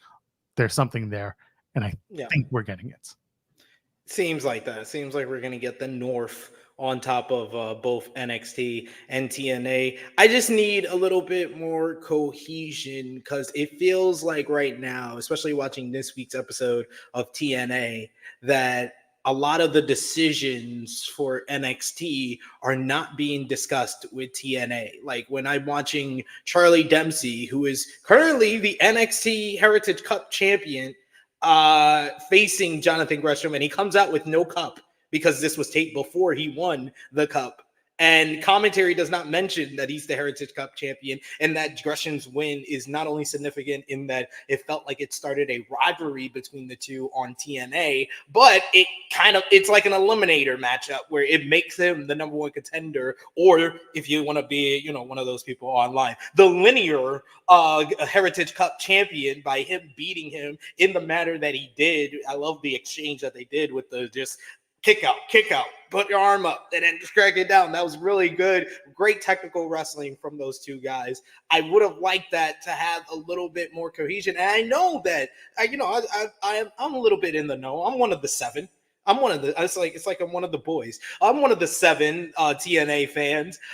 So I know that TNA sometimes does voiceovers after the fact, that not all their commentary is done on the spot, that you could have added something in at the end, like a Tom Hannafin coming in and being like, oh, Jonathan Gresham picking up the win over the NXT Heritage Cup champion. Is he going to get he's going to be the next challenger for that title? It would have took him I know Hannafin could have done it real quick for y'all. Go to a studio, get that done for y'all. But I just need a little bit more cohesion to make this feel like a partnership. And I know Joel stepped in on me and Jimmy talking about the NXT-TNA relationship yesterday on AE Ramble. And usually I try to go back and go a little back and forth with Jimmy when he makes these outlandish comparisons. But I couldn't when he said that NXT-TNA is like a one-night stand. It's like, I'm going to go over to your house. I'm going to smash you. I'm going to take your car. I'm going to eat you. I'm going to drink your milk. I'm going to take all your groceries. And then I'm out of here. That's what NXT is doing in the home of TNA right now. So the taping stuff is a whole other can of worms. And like I said earlier, this is this is one of the benefits of having TNA and NXT PLEs and specials at the same time. Or at least on the same weekend, is that you can play into it and then have TV afterwards where it kind of plays out. Now, this was another good example. You mentioned the Dempsey stuff. That's why the Rascals couldn't win the NXT tag titles, is because they had taped all of their TV going into Emergence 6 or 7 days earlier. So unless they were going to have the Rascals not on TV or do pre-tapes and air them on TNA that they did at NXT. By the way, that wouldn't be the first time, because there were some stuff with the Rascals. I will tell you now, some of that stuff was taped at NXT that was airing on TNA, the Treehouse stuff. They just kind of said, go do your thing. And that's it. So they didn't win the tag titles. And to me, it didn't make sense, because they're not going to come out with the tag titles on a pre-tape, because then it's going to spoil what's going on in NXT, and they don't want that. They're not going to have Charlie Dempsey come out with the Heritage Cup for that reason. Same thing, it spoils whatever plans they have. Yes, Tom Hannafin could have come in and said, he won the NXT Heritage Championship, blah, blah, blah, but they're not going to mention it if it's not part of a larger story. So unless they make it that by Emergence, it's not really going to matter that he didn't come out with the cup. The cup's also heavy as shit. So it's like, do you want to start carting that thing around? There's ways around it. Like you said, we're kind of making this into the ROH TNA review. Anyway, yeah, I said we wouldn't, but here we are. But they kicked off ROH yesterday with Dustin Rhodes, Sammy Guevara, and the Von Erichs versus Dark Order and Undisputed Kingdom. And they specifically, and I tweeted this out that it popped me, they specifically cut all the entrances for that matchup because Dustin and Sammy won the ROH tag team titles from the Undisputed Kingdom. So, of course, Undisputed Kingdom were wearing the tag team titles during their entrance to the matchup, and Dustin and Sammy did not have the tag team titles. So, you know what they did? They showed highlights from Collision and then went right into the matchup to kick off the show. Why can't TNA and NXT have that type of cohesion where you could just do something like you? I don't need to see Charlie Dempsey coming down to the ring doing a regular ass walk, and you could have just come back from commercial and he's just doing this in the ring. Charlie Dempsey from NXT is here. He's the Heritage Cup champion. You don't need to see the cup. He did his entrance already. He's posing now. So, like, that's what I'm saying. Like, there is ways around it where you don't have to spoil anything. You don't have to do anything, but it feels like y'all are in a relationship that knows what the other party is doing. Before we move on, I'm just going to put it like this. And I've said this on the TNA post show. I've said it with Jeremy here. This is a partnership where both sides are very aware of their leverage and what they get from each side. NXT and Triple H has said as much. This is about giving NXT stars that WWE has identified as next up, or at least on the cusp of that, and giving them reps in a different room, in a different crowd, in a different space. And it works, and they're doing it, and they should continue to do it because it works really well to give people who don't necessarily work outside of the PC, they're giving them the opportunity to go and work other TV style and other crowds. It's exposure as well. TNA, listen, let's be frank, they're being targeted by WWE. This sounds really bad when I say it this way. WWE has names of wrestlers on the TNA roster that they are now going to have access to and that they are going to get a free look at for all, well, not free because they are paying for their abilities, but they're essentially giving them a tryout. They're giving them a televised tryout with storylines. It's like tryout tier A versus the other tryouts you would traditionally see being given out on like SummerSlam weekend or pay-per-view X weekend. That's where it is. It's very much akin to an ECW type of thing, but yeah, it doesn't have like. I feel like that was more of a relationship because when ECW was showing up on WWE, commentary would promote that we got Barely Legal. They're here because Barely Legal is coming up in April. And this was in February of 1997 when I remember them coming in New York City, and they're promoting Barely Legal in April. And I'm just waiting for NXT, Vic Joseph and Booker T to be like, hey, TNA has Emergence on Friday. At least say it. You don't have to promote it and tell us where to get it, but at least tell us they got a pay-per-view coming up. You might get something for Bound for Glory because that is their biggest show of the year for TNA, but you're not going to get Emergence. You're not going to get Victory Road. None of those shows are going to be as important as putting an emphasis on what Bound for Glory is for TNA. So if they do anything, because they sure as shit didn't do it for Slammiversary. They made no reference to it, so it didn't matter to WWE side. For Bound for Glory, they might get something. If they do a combined pay-per-view, which is something that I've been talking about since before they announced Survivor Series in Vancouver, I said that's the weekend to do it. That's the weekend to bring the NXT and TNA rosters and do a Survivor Series style PLE, like a Worlds Collide PLE. And I answered a question on an NGL once upon a time of like, who would you put where and blah, blah, blah. A lot of that's changed now that the champions have become who they are at this point and the stories have started to evolve. But that's the show I would do it at, because other than Bound for Glory, I think after that, they don't have anything. They have Turning Points at WrestleCade weekend in North Carolina. Is that the same? No. And then the next weekend, I think, is Survivor Series.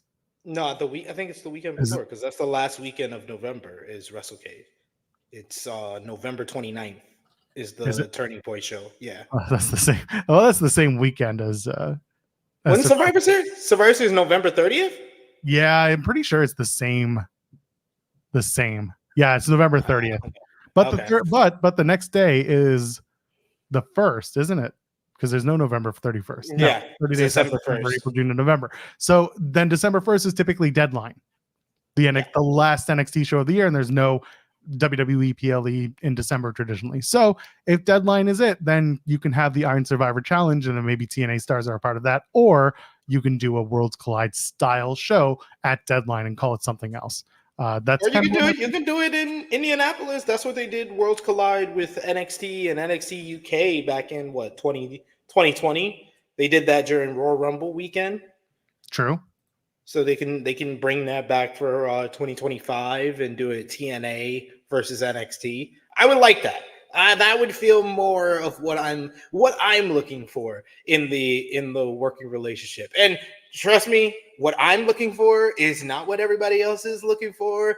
I was a proponent and a supporter of TNA working with AEW, and I've been pushing back against fans that just want to undermine that. And I put out a post yesterday where I said, why can't both things be good? Both things were good for TNA. I was like, TNA. You can't say those things on the internet. People get angry. I know. But TNA got their biggest TV ratings at that time, and still to this day of the Anthem era with Kenny Omega as the Impact World Champion. They had their biggest buy rate for Rebellion with Omega versus Swan, their third biggest buy rate ever of the Anthem era with Omega versus Callahan at Slammiversary. Kenny Omega in TNA Impact Wrestling was a benefit to that promotion. It was a good working relationship that helped TNA Impact at that time. And this one is helpful in a way, not so much as like the TV ratings and the buy rates, despite them doing really big numbers for, I think it was Against All Odds on TNA Plus. It's been really more beneficial for TNA overall for ticket sales. And I'm not saying that they probably are more of a ticket sale company than they are a TV ratings company because they're owned by the TV station that they're on. So like, I think that this has been beneficial for them in that business. So I also push against the fans that be like, oh, TNA working with NXT hasn't helped them business wise at all. No, that's false. That's false. They actually has helped them. Slammiversary did one of their biggest crowds ever. And a lot of that comes down to the exposure that they're getting on TNA, on NXT. So I am a proponent and a supporter of both things. And I think both things were beneficial to TNA. And I don't like the fact that fans, as well as some of the wrestlers, have been pushing back and trying to undermine the AEW one to big up the NXT one. You don't need to. Both things are great. There was another thing that made Slammiversary as big as it was. Sometimes I hate admitting it. Can you take a guess? Go ahead. It's PCO. That is true. I'm not kidding. Like, I'm not doing a bit. That is true. PCO was very, very heavily everywhere in Montreal during the lead up and Speedball as well. And this was something interesting I talked about with people in Montreal. It was a tale of like two generations of wrestling fans. You had the PCO hardcore fans who were there, and believe me, the t-shirts were flying off. Like they were there and they were supporting their guy. And then you had the Speedball fans who were mostly younger, mostly towards mine and SP3's age and under.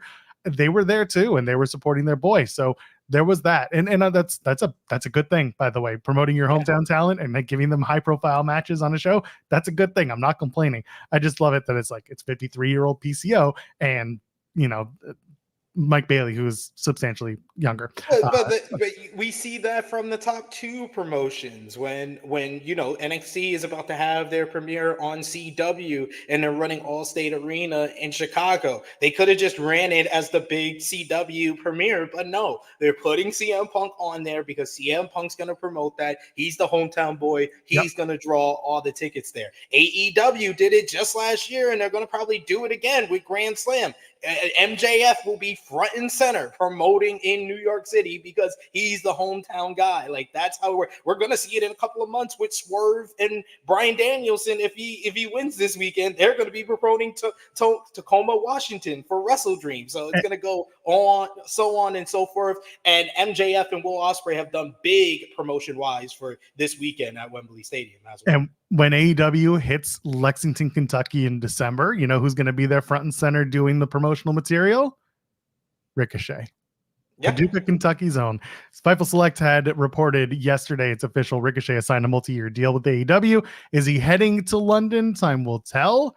I mean, it feels like he should. If not, then you debut him on Wednesday on Dynamite as a big hello, how are you? But is this the time for Ricochet to be in the Casino Gauntlet? Is there something else for him if he is a part of All In? Or let's say you have the booking hat. Do you move him to Wednesday and have him have a big standout solo return or debut, as it were, for AEW? I think that he should be the big debut in the Casino Gauntlet because I feel like putting him front and center as the big debut for the show in the Casino Gauntlet and maybe even possibly winning the Casino Gauntlet, I think that is the way to kind of introduce him, where he can mix it up with a whole bunch of people, and you're kind of doing like a test with your audience of, oh, do you like to see Ricochet going at it with Orange Cassidy? Oh, do you like to see Ricochet going at it with Kyle O'Reilly? Oh, do you like to see Ricochet going at it with Hangman Adam Page? And it's kind of what AEW has done with the first two Casino Gauntlets. Like we saw with the first Casino Gauntlet, the exchange that got everybody talking coming out of that episode of Dynamite was Will Ospreay and Kyle O'Reilly. And it's not a coincidence that less than a month later, they ran Will Ospreay versus Kyle O'Reilly on an episode of Collision because they were testing the market, seeing, oh, do you like how these two guys are going at it? Yes? Okay, we're going to run that matchup. So I think that it's a perfect platform for Ricochet to, show his skills. And also, you're going to need someone who replaces Will Ospreay in these Casino Gauntlets, because I think that the first two Casino Gauntlets were a success because of Will Ospreay. Will Ospreay got the biggest pop when he came out in the first Casino Gauntlet. He won both Casino Gauntlets, and you need someone of that skill level, of that ability that can do the flashy moves, have the quick exchanges and sequences that are memorable in the matchup with different people. And I think Ricochet fills the bill. You have your favorites like a Hangman Adam Page. I like the fact that they did the whole number one thing with Orange Cassidy. I would have liked if commentary mentioned the fact that Orange Cassidy lost the last Casino Gauntlet and Roderick Strong was not able to be in the last Casino Gauntlet because he was number 11, and that would have made that whole three-way mean a lot more to me, because I don't think commentary did enough to make that mean anything. But I think that the matchup is a great concept. It's something that Tony Khan's excited about, and I think that to kind of put the stamp on this one being memorable, especially on a show that's going to have 9 matches right now on the main card, probably 10 by the time Collision is done. I think that you're going to need a big debut to kind of make it memorable in that way on this card, and Ricochet is that. Well, we don't talk about Roddy because Roddy got himself a title shot anyway coming out of that match. This is also true because he complained enough. That's right. So if you want to get ahead in life, all you have to do is complain to your boss and you will get a promotion, or at least an opportunity at a promotion. That's how it works. Chelsea Green, she's trying to do it on her way. She's not as successful. But Roddy Strong, he was successful. Anyway, Ricochet if he comes out and he's part of this Casino Gauntlet, and is he winning it? Is he just the big surprise entrant, and whatever he does motivates his first feud or his first big match? Like, where does he slot in? This is always the difficult thing with new talent debuting in AEW is they come in, they have huge starting points, and then things sometimes fizzle out, and then they have to find their way back in. What does Ricochet do? What makes Ricochet stand out in this field upon his debut? I think that the fact that they have been so kind of vague with when this title shot that the person is getting, they've really kind of just said the person that wins the Casino Gauntlet gets a guaranteed title shot. So I would kind of make that a title shot whenever they see fit. So I think that it is a possibility that we can have Ricochet come in first night and get an AEW world title shot, and then have him in some matches on your Dynamites and Collision to get him heated up, to get him ready for a big matchup, whether it be at an All Out or All Out's too soon, but out of like a Wrestle Dream or a Full Gear, where he can get that big title shot on a pay-per-view, but you can still give him enough time where he is going around and he's going on a winning streak, but he has the world title shot in his back pocket. I think Hangman Adam Page is going to probably be the betting odds favorite because he does have that and that history with both men in the world title matchup. And I know there's been people that says Hangman Adam Page could possibly, cost Swerve the AEW world title, but him winning the Casino Gauntlet could pretty much be like his whole way where if Brian does win, he's upset that he's not the one that is going to take the title off of Swerve. And he still has unfinished business with Swerve. So despite him having a guaranteed world title shot, he doesn't want that right now. He wants to settle things with Swerve so he can fully focus on the world title, and then that can naturally make it a non-title matchup between the two at All Out. Or you can have him get involved in the world title matchup, and he costs Brian because he wants the title on Swerve. Now that he has the guaranteed title shot, he wants the title on Swerve so he can be the one that takes it from him. So there's a lot of different ways that you could go about it, but I think if Ricochet is in the matchup, it's either him or Hangman that should be considered the favorite. There's one thing that commentary mentioned on Dynamite this past week in Cardiff, and that is that the Casino Gauntlet winner gets a AEW title shot. They didn't say world. They kept it pretty open-ended. And like you said, they haven't said when that title shot is. It feels like they're making it almost like their Money in the Bank. It's like their casino chip, whatever you want to call it. And that opens the door for whoever wins to also choose to not go after the world title. I don't know if that's the smartest thing, because you open up the idea that, oh, you won this gauntlet match, but you didn't go after the world title. You're an idiot. That's up to storytelling. That's up to the way that they want to navigate that.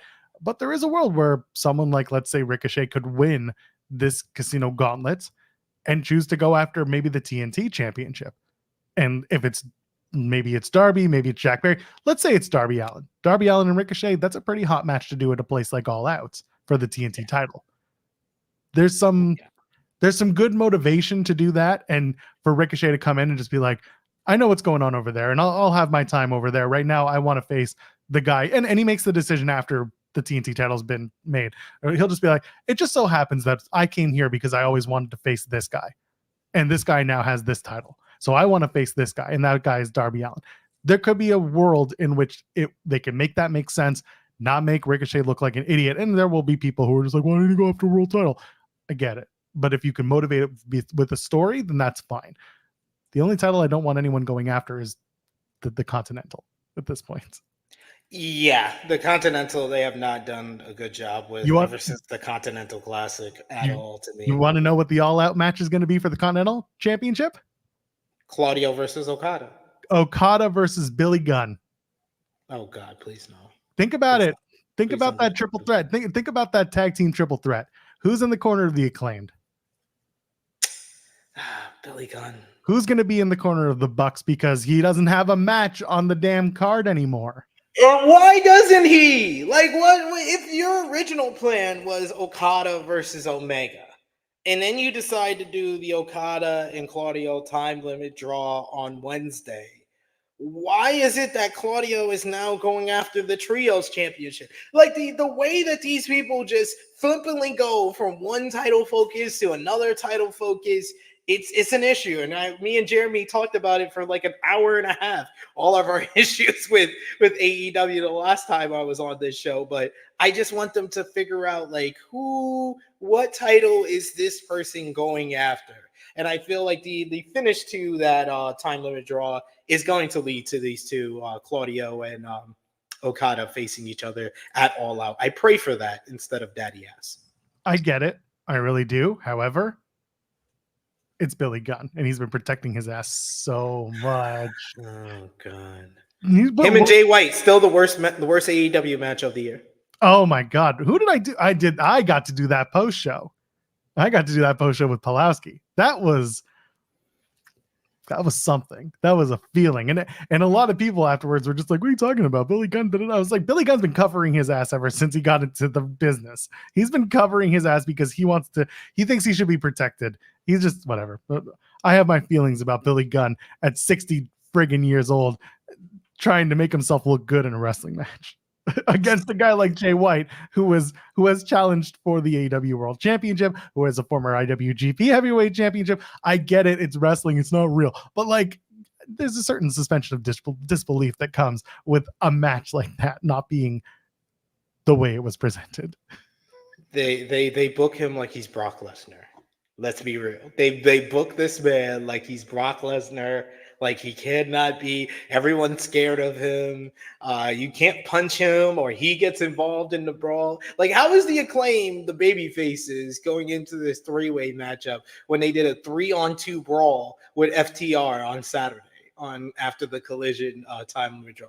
Doesn't make any sense. But I will say, if Ricochet wins the Casino Gauntlet and he's not going for the AEW World Title, he should be going for the International Championship, because Sean did a great report talking about kind of what was the reason behind the MJF and Will Ospreay rivalry being about the international title. And, I presented the argument after that report came out that was done by Fightful Select, the best $5 in the game, that this feud, this rivalry between MJF and Will Ospreay, to me, did more to elevate the international championship than 8 months of Orange Cassidy having that title.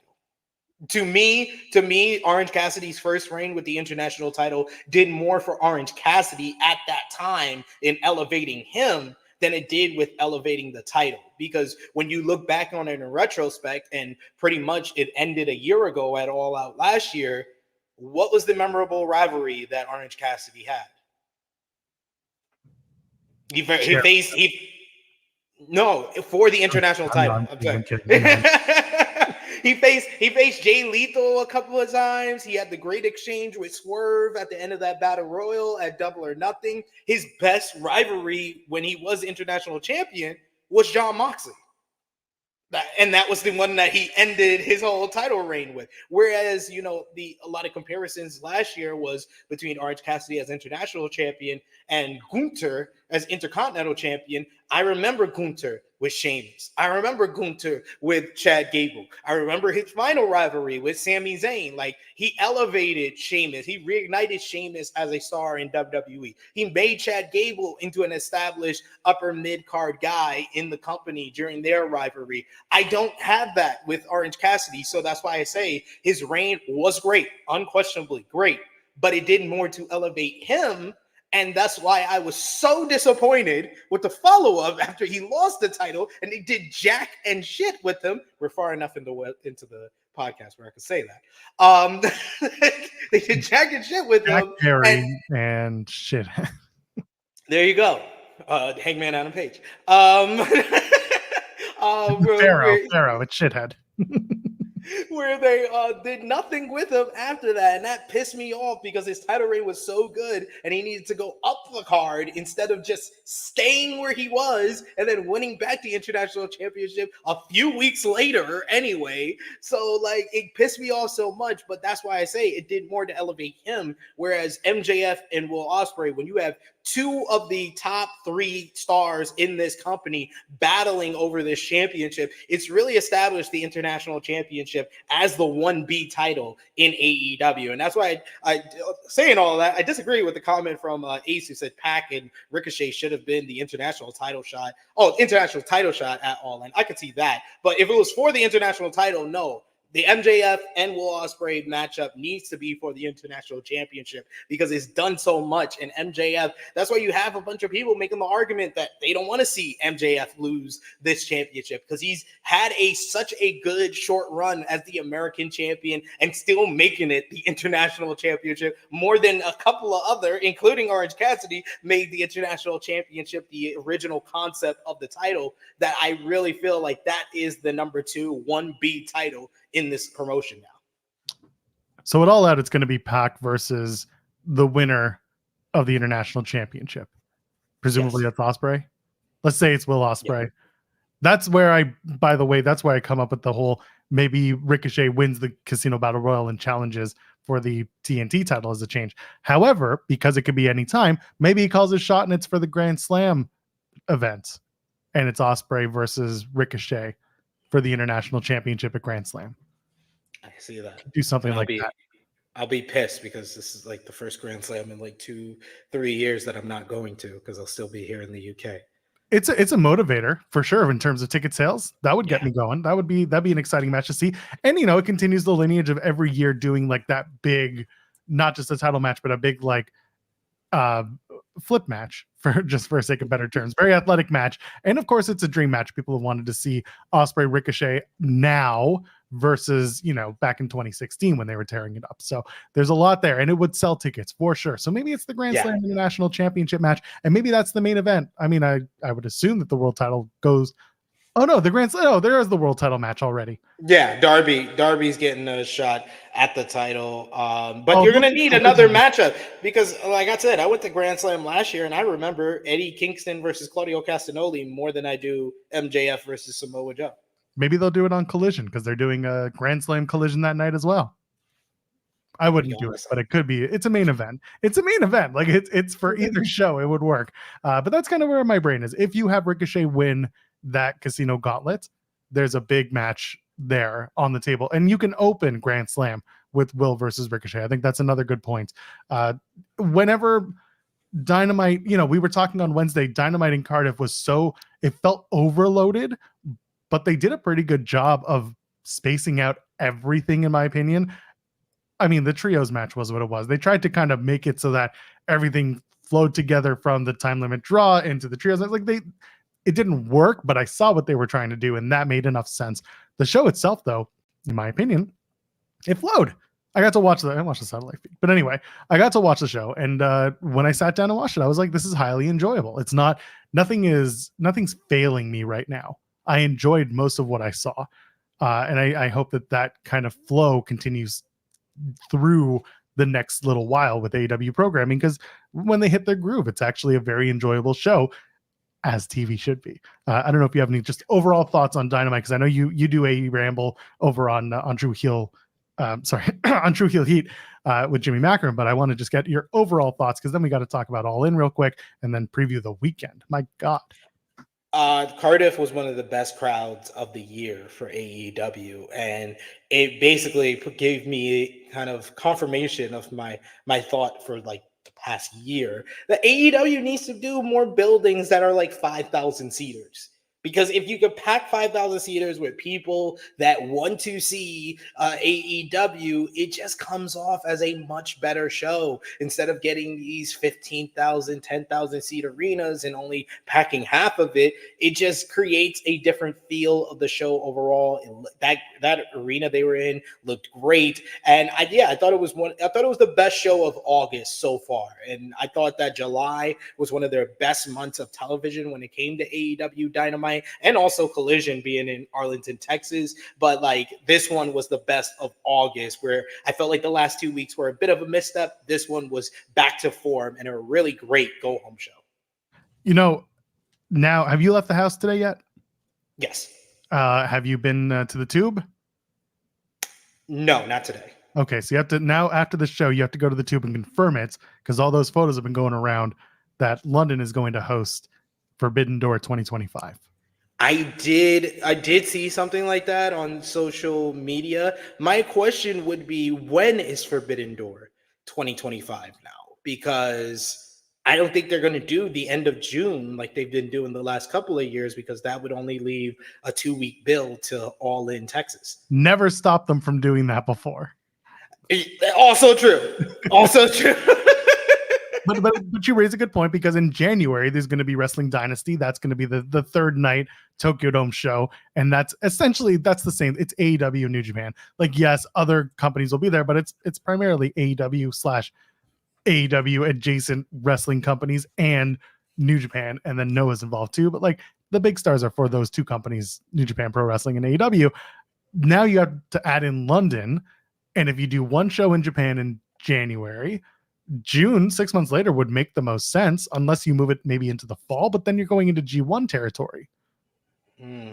Unless they run it like the same time as All In, since they're moving up All In Texas to July, they can move Forbidden Door to the end of August after G1, where they can still run around the same time. And this time it's Forbidden Door. They're bringing one of their like staple names that is always so big. And maybe they can do, if they're going to run Wembley Stadium, I mean, That's an axe, because we thought they were moving away from Wembley because it went down, and the Taylor Swift concert is something to do with that as well. But I think it's more likely they're running Wembley Arena. I can see that, and that makes much more sense. Yeah, that's a 12,500 seats arena. Like you can do that, and it's an OVO arena. Like you could get away with doing that instead. I'm gonna see if maybe they've announced anything, because I don't think they have. Otherwise, we'd be getting all the information. Yeah. But that's kind of where we're at. I don't think it's running. I don't think they're running Wembley Stadium. Maybe there was another photo that went around about see you in 2026 with All in London, but to me that felt more like we're gonna be back in London. We haven't announced where yet. Yeah. People are saying get it in the O2. Could do it there as well. The O2, do they hold more or less? Do you happen to remember? I think they're like 20,000 maybe. 15,000 is where I would aim at. Let me actually check. It holds up to 20,000. Okay, so I was right originally. Yeah. So it's up there. And if you can hold up 20,000, when they were in Toronto for Forbidden Door, granted, it was a bit of a different feeling then, but they sold out the arena, and that was about 18,000. So you could do it.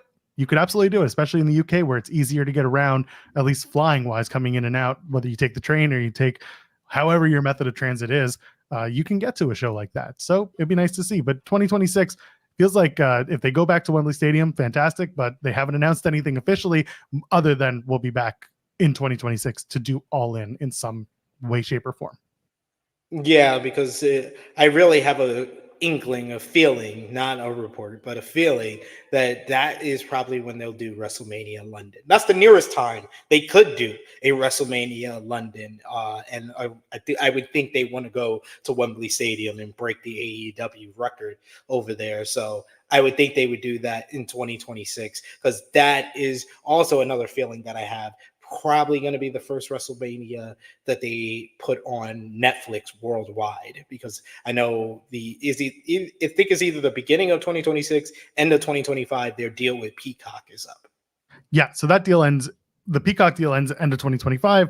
Internationally, at the beginning of 2025, everything moves over to Netflix. So in Canada, all the programming, all the PLEs, that moves to Netflix. So I can finally say goodbye to Sportsnet, and I can just get a Netflix sub again, or use someone else's. I don't know. I haven't used Netflix in so long, SP3. I am old, but I haven't had to use Netflix. I'll have to get it again. And now I can use other shows that are on Netflix. This man ain't cultured. He don't look at Cobra Kai. Come on, man. This is ridiculous. I watch a lot of YouTube shit. I just do not watch television shows anymore. I went to school for this stuff, and the first thing they told you was that this program is going to ruin television for you. They were right. Fair. Spent 4 years being deconstructed about television. And now when I come onto these shows and I talk about the production value of wrestling, people are just like, the hell's wrong with this guy? And I'm like, a lot. Where do you want to start? I got pages for days here. People ask me, not a Stranger Things fan. Haven't watched it yet. That's how. I am a Stranger Things fan, ladies and gentlemen. Can't wait for 2025. I would be a terrible guest on FMC. I would have nothing to talk about. I'd have maybe some hockey. That's about it. Maybe a little baseball. Not even much this season because the Jays are in the tank. What do you watch with your missus? You think we watch together? Oh man, this is horrible. We I'm not getting it into the dynamics of my marriage. My marriage is fine. No, I'm not criticizing your marriage. I'm criticizing the fact that what do y'all watch together? These are all the shows I watch, except for Cobra Kai. That's like wrestling. I watch it on my own. That's the thing. We've never been a sit down and watch things together. Here's the thing, and this is as deep as I go when it comes to like my interpersonal stuff on the internet, or my personal life. We're different TV watchers. My wife is a very passive TV watcher. I'm a very active TV watcher. I think I've mentioned this before. And the idea is that I need to focus. I need to watch when I'm watching something, because I went to school for it. So I need to take it in. Whereas my wife can easily be on her computer, on her phone, on whatever, read a book while she has something. It's white noise in the background, and that's how she consumes it. And that's okay. We went to watch movies before, and it's fine. But we never walk out being like, wow, we need to do this together more often. Yeah, someone's saying, imagine my Okay. wife and I watching Bake Off. Probably not. Probably not. We'll probably watch The Simpsons together, if anything. Oh, okay. That's good. That's Yeah. Since She it also brings like the family together. Yeah, she'll like work on something while watching The Simpsons, and I'll be just sitting there watching it too. It's background music for her. It's like when I listen to like video game people, play video games while I do work.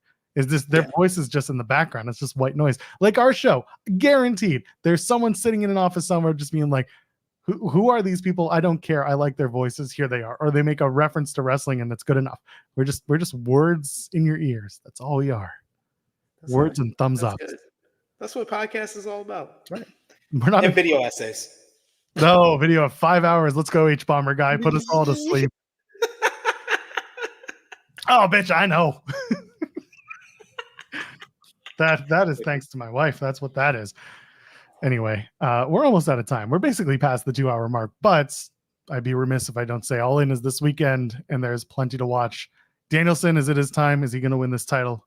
Is it finally happening? Well, I announced it yesterday on the Fightful main channel, so I might as well announce it here. I am sitting on the floor floor seats at Wembley Stadium. Thanks to my good brother Sat E. Nyangi. Shout outs to him. He got to connect because God knows AEW media and PR, they don't like me like they like Cam Thompson. Not Cam Thompson. Oh, I'm clipping that. I was like, I had to save my insults for him. Cam Hawkins is good friends with AEW media and PR. I am not, people, because they reject me every single time I apply for media. So I had to get my connect from my good friend Sat E. Nyangi. So shout outs to him. Thank you so much, my good sir. So I went to see my favorite wrestler of all time, Bryan Danielson, finally win the AEW World Championship. So my heart says he's going to win, but my brain is like going back and forth because I think that Bryan is going to continue to wrestle. So I do think that he can win, but I also think that it might be too soon to have Swerve drop the title. Despite my overall feelings being that Swerve has already had a very solidifying title reign already. I felt like the win against Will Ospreay at Forbidden Door was the one that made him a made man as a main eventer in AEW, but I can see it going on further. So I like the fact that my head is split down the middle on who's going to win, but my heart says Bryan gets the win. I'm almost there. I mean, I believe it, but there's also that little sliver of me that just says Swerve eking out a victory and just saying, I retired the GOAT. I'm the GOAT now. And that just sticks in Hangman's craw. And he just gets so upset about it. There's something there. There's something to that story. And I get it, man. I'm all for, Danielson winning and having a run, and maybe it goes until Tacoma and he gets the hometown thing. And then maybe Hangman beats him in not Swerve's house, but in Danielson's house. And then he gets to stick it to Swerve. Again, everything comes around to what's going on with Swerve and Hangman. And of course, Danielson's caught in the middle of this.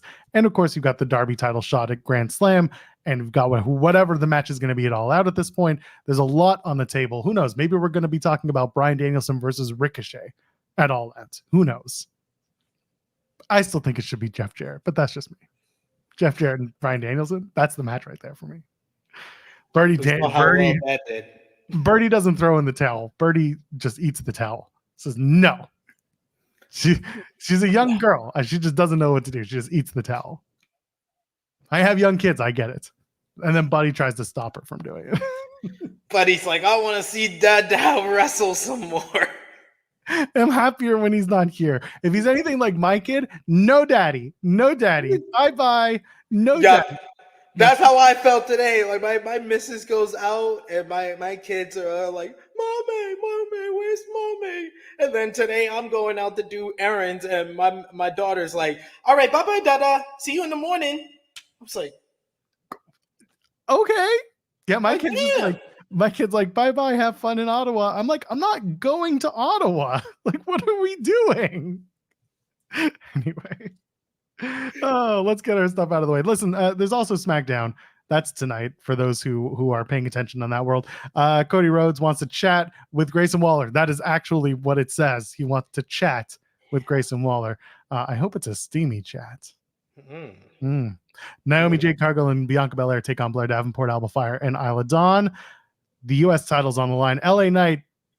If it's our interview, it's just takes on. It was the best interview I've ever done. Takes on Santos Escobar. I'm looking forward to that match. Escobar. Very much looking forward to that. Those two have good wrestling acumen, and the tag titles are on the line. The Bloodline, aka Jacob Fatu and Tama Tonga, take on the Street Profits. That's tonight, Washington, D.C. Will Batista show up? Who knows? Will Beyonce show up? A representative contacted us and said she was never planned to appear on tonight's show. George Bush also not going to appear. I think the Bloodline gets the win only because Jacob Fatu is in this matchup. Yep. The Street Profits should have hold out hope that Jacob Fatu wasn't going to show up, that it was Tonga Loa. But now that we got Jacob Fatu back, damn, Street Profits, it was a nice little push they gave you over the last 2 weeks. Banger with a matchup with DIY. And I think this one will be fun. It'll be great. It really feels to me like the Bloodline are going to drop they're either going to drop the tag titles to Jimmy and Sammy, or Sammy and Jimmy. No, Jay. Oh my God. Jay and Sammy. Jay and Jimmy. Jay and Sammy? No, I think it's either Jay and Sammy or Jay and Jimmy reunite and they take either Jay and Jimmy reunite and take the SmackDown tag titles, or Sammy and Jay, they take the Raw tag titles from the Judgment Day because Jay has the Judgment Day's number, right? Yeah. They won the tag titles with them and Cody. So like there's a story in there. But yeah, tonight's match definitely feels like Bloodline take care of the Street Profits. It'll be a highly competitive match. It'll be a lot of fun. And then we'll all go home and be happy for a night, right? Yes. It's going to be a good matchup, and maybe we'll find out when we get Carmelo versus Andrade Game 4. Game 4, the crucial Game 4, 2-1 in this best of 7 series, which they haven't announced yet, but it's canon in my head. It's inevitable. They're going to do a best of 7. Melo's going to eke out the victory, and Andrade is going to be upset on the internet. SP3, anything to plug before we get on out of here before the weekend? Check out the True Hill Heat YouTube channel. We got All In Week continuing. Like Joel said, we had AE Ramble yesterday reviewing AEW Dynamite with me and Jimmy. Me and Jimmy will be on our YouTube channel twice next week, because Monday he is actually joining me for a pay-per-view review. Yes, it'll be me and Jimmy reviewing AEW All In. Today at 1:05 p.m. Eastern Time will be me and Joel Holbert, the one and only from Wrestle Paris Late Night Grin, previewing AEW All In. Tomorrow we got the True Hill Heat flagship podcast, 11:05 a.m. Eastern Time. It'll be myself, the True Jaw Josh, and special guest Walker Stewart of New Japan Pro Wrestling. He's going to be talking about the G1 Climax final, who he thought was the kind of the biggest winners, the big MVPs of the tournament. We're going to be talking all about that, and of course praising him for the excellent job he did throughout the tournament. So join us for that, and it's our 7-year anniversary of the flagship podcast. So tomorrow 11:05 a.m. Eastern Time for that, and then Sunday Romeo and the gang will be hosting our All In watch party, and I'll probably chime in from Wembley Stadium as well. So big week for True Hill Heat, and appreciate y'all for the support. And thanks for having me, as always, Joel. I always appreciate. We never get time to do just me and you chopping it up, so I always love when I'm able to, talk with you and chat about wrestling. There's always room. We just got to make more for when you're available, because I know you're a busy man. That being said, I hope you've cleared your schedule for that review that you and Jimmy are going to do, because you got a 5-hour pay-per-view. That's going to be a 10-hour stream for y'all. I know this. I watch A Ramble. I get it. Sometimes I have to duck out because you always go a long time. But like, are you going to be okay? He starts talking about other things. Like he just goes off on time. Yes, he does. That's how your show. This is. I'm not. Listen, you've been doing this for 7 years. I get it. Flagship 7 years. Congratulations. Amazing feat. Hosting 101. Keep your people on track. Just don't let them veer off. It's like, hey, you got kids. You don't let them walk in the middle of traffic. Stop letting Jimmy waltz in the middle of traffic. You showed- He will get pissed at me if I tell him, hey, you don't want to get hit by a car. No, I can do it. I'll get hit by this car if I want to get hit by this car. Okay. And then you just got to push him back to center. That's all. You just got to move him. Just gentle nudges. That's how it works. We're back. There's no controlling Jimmy Backer. That's true. You can't do that.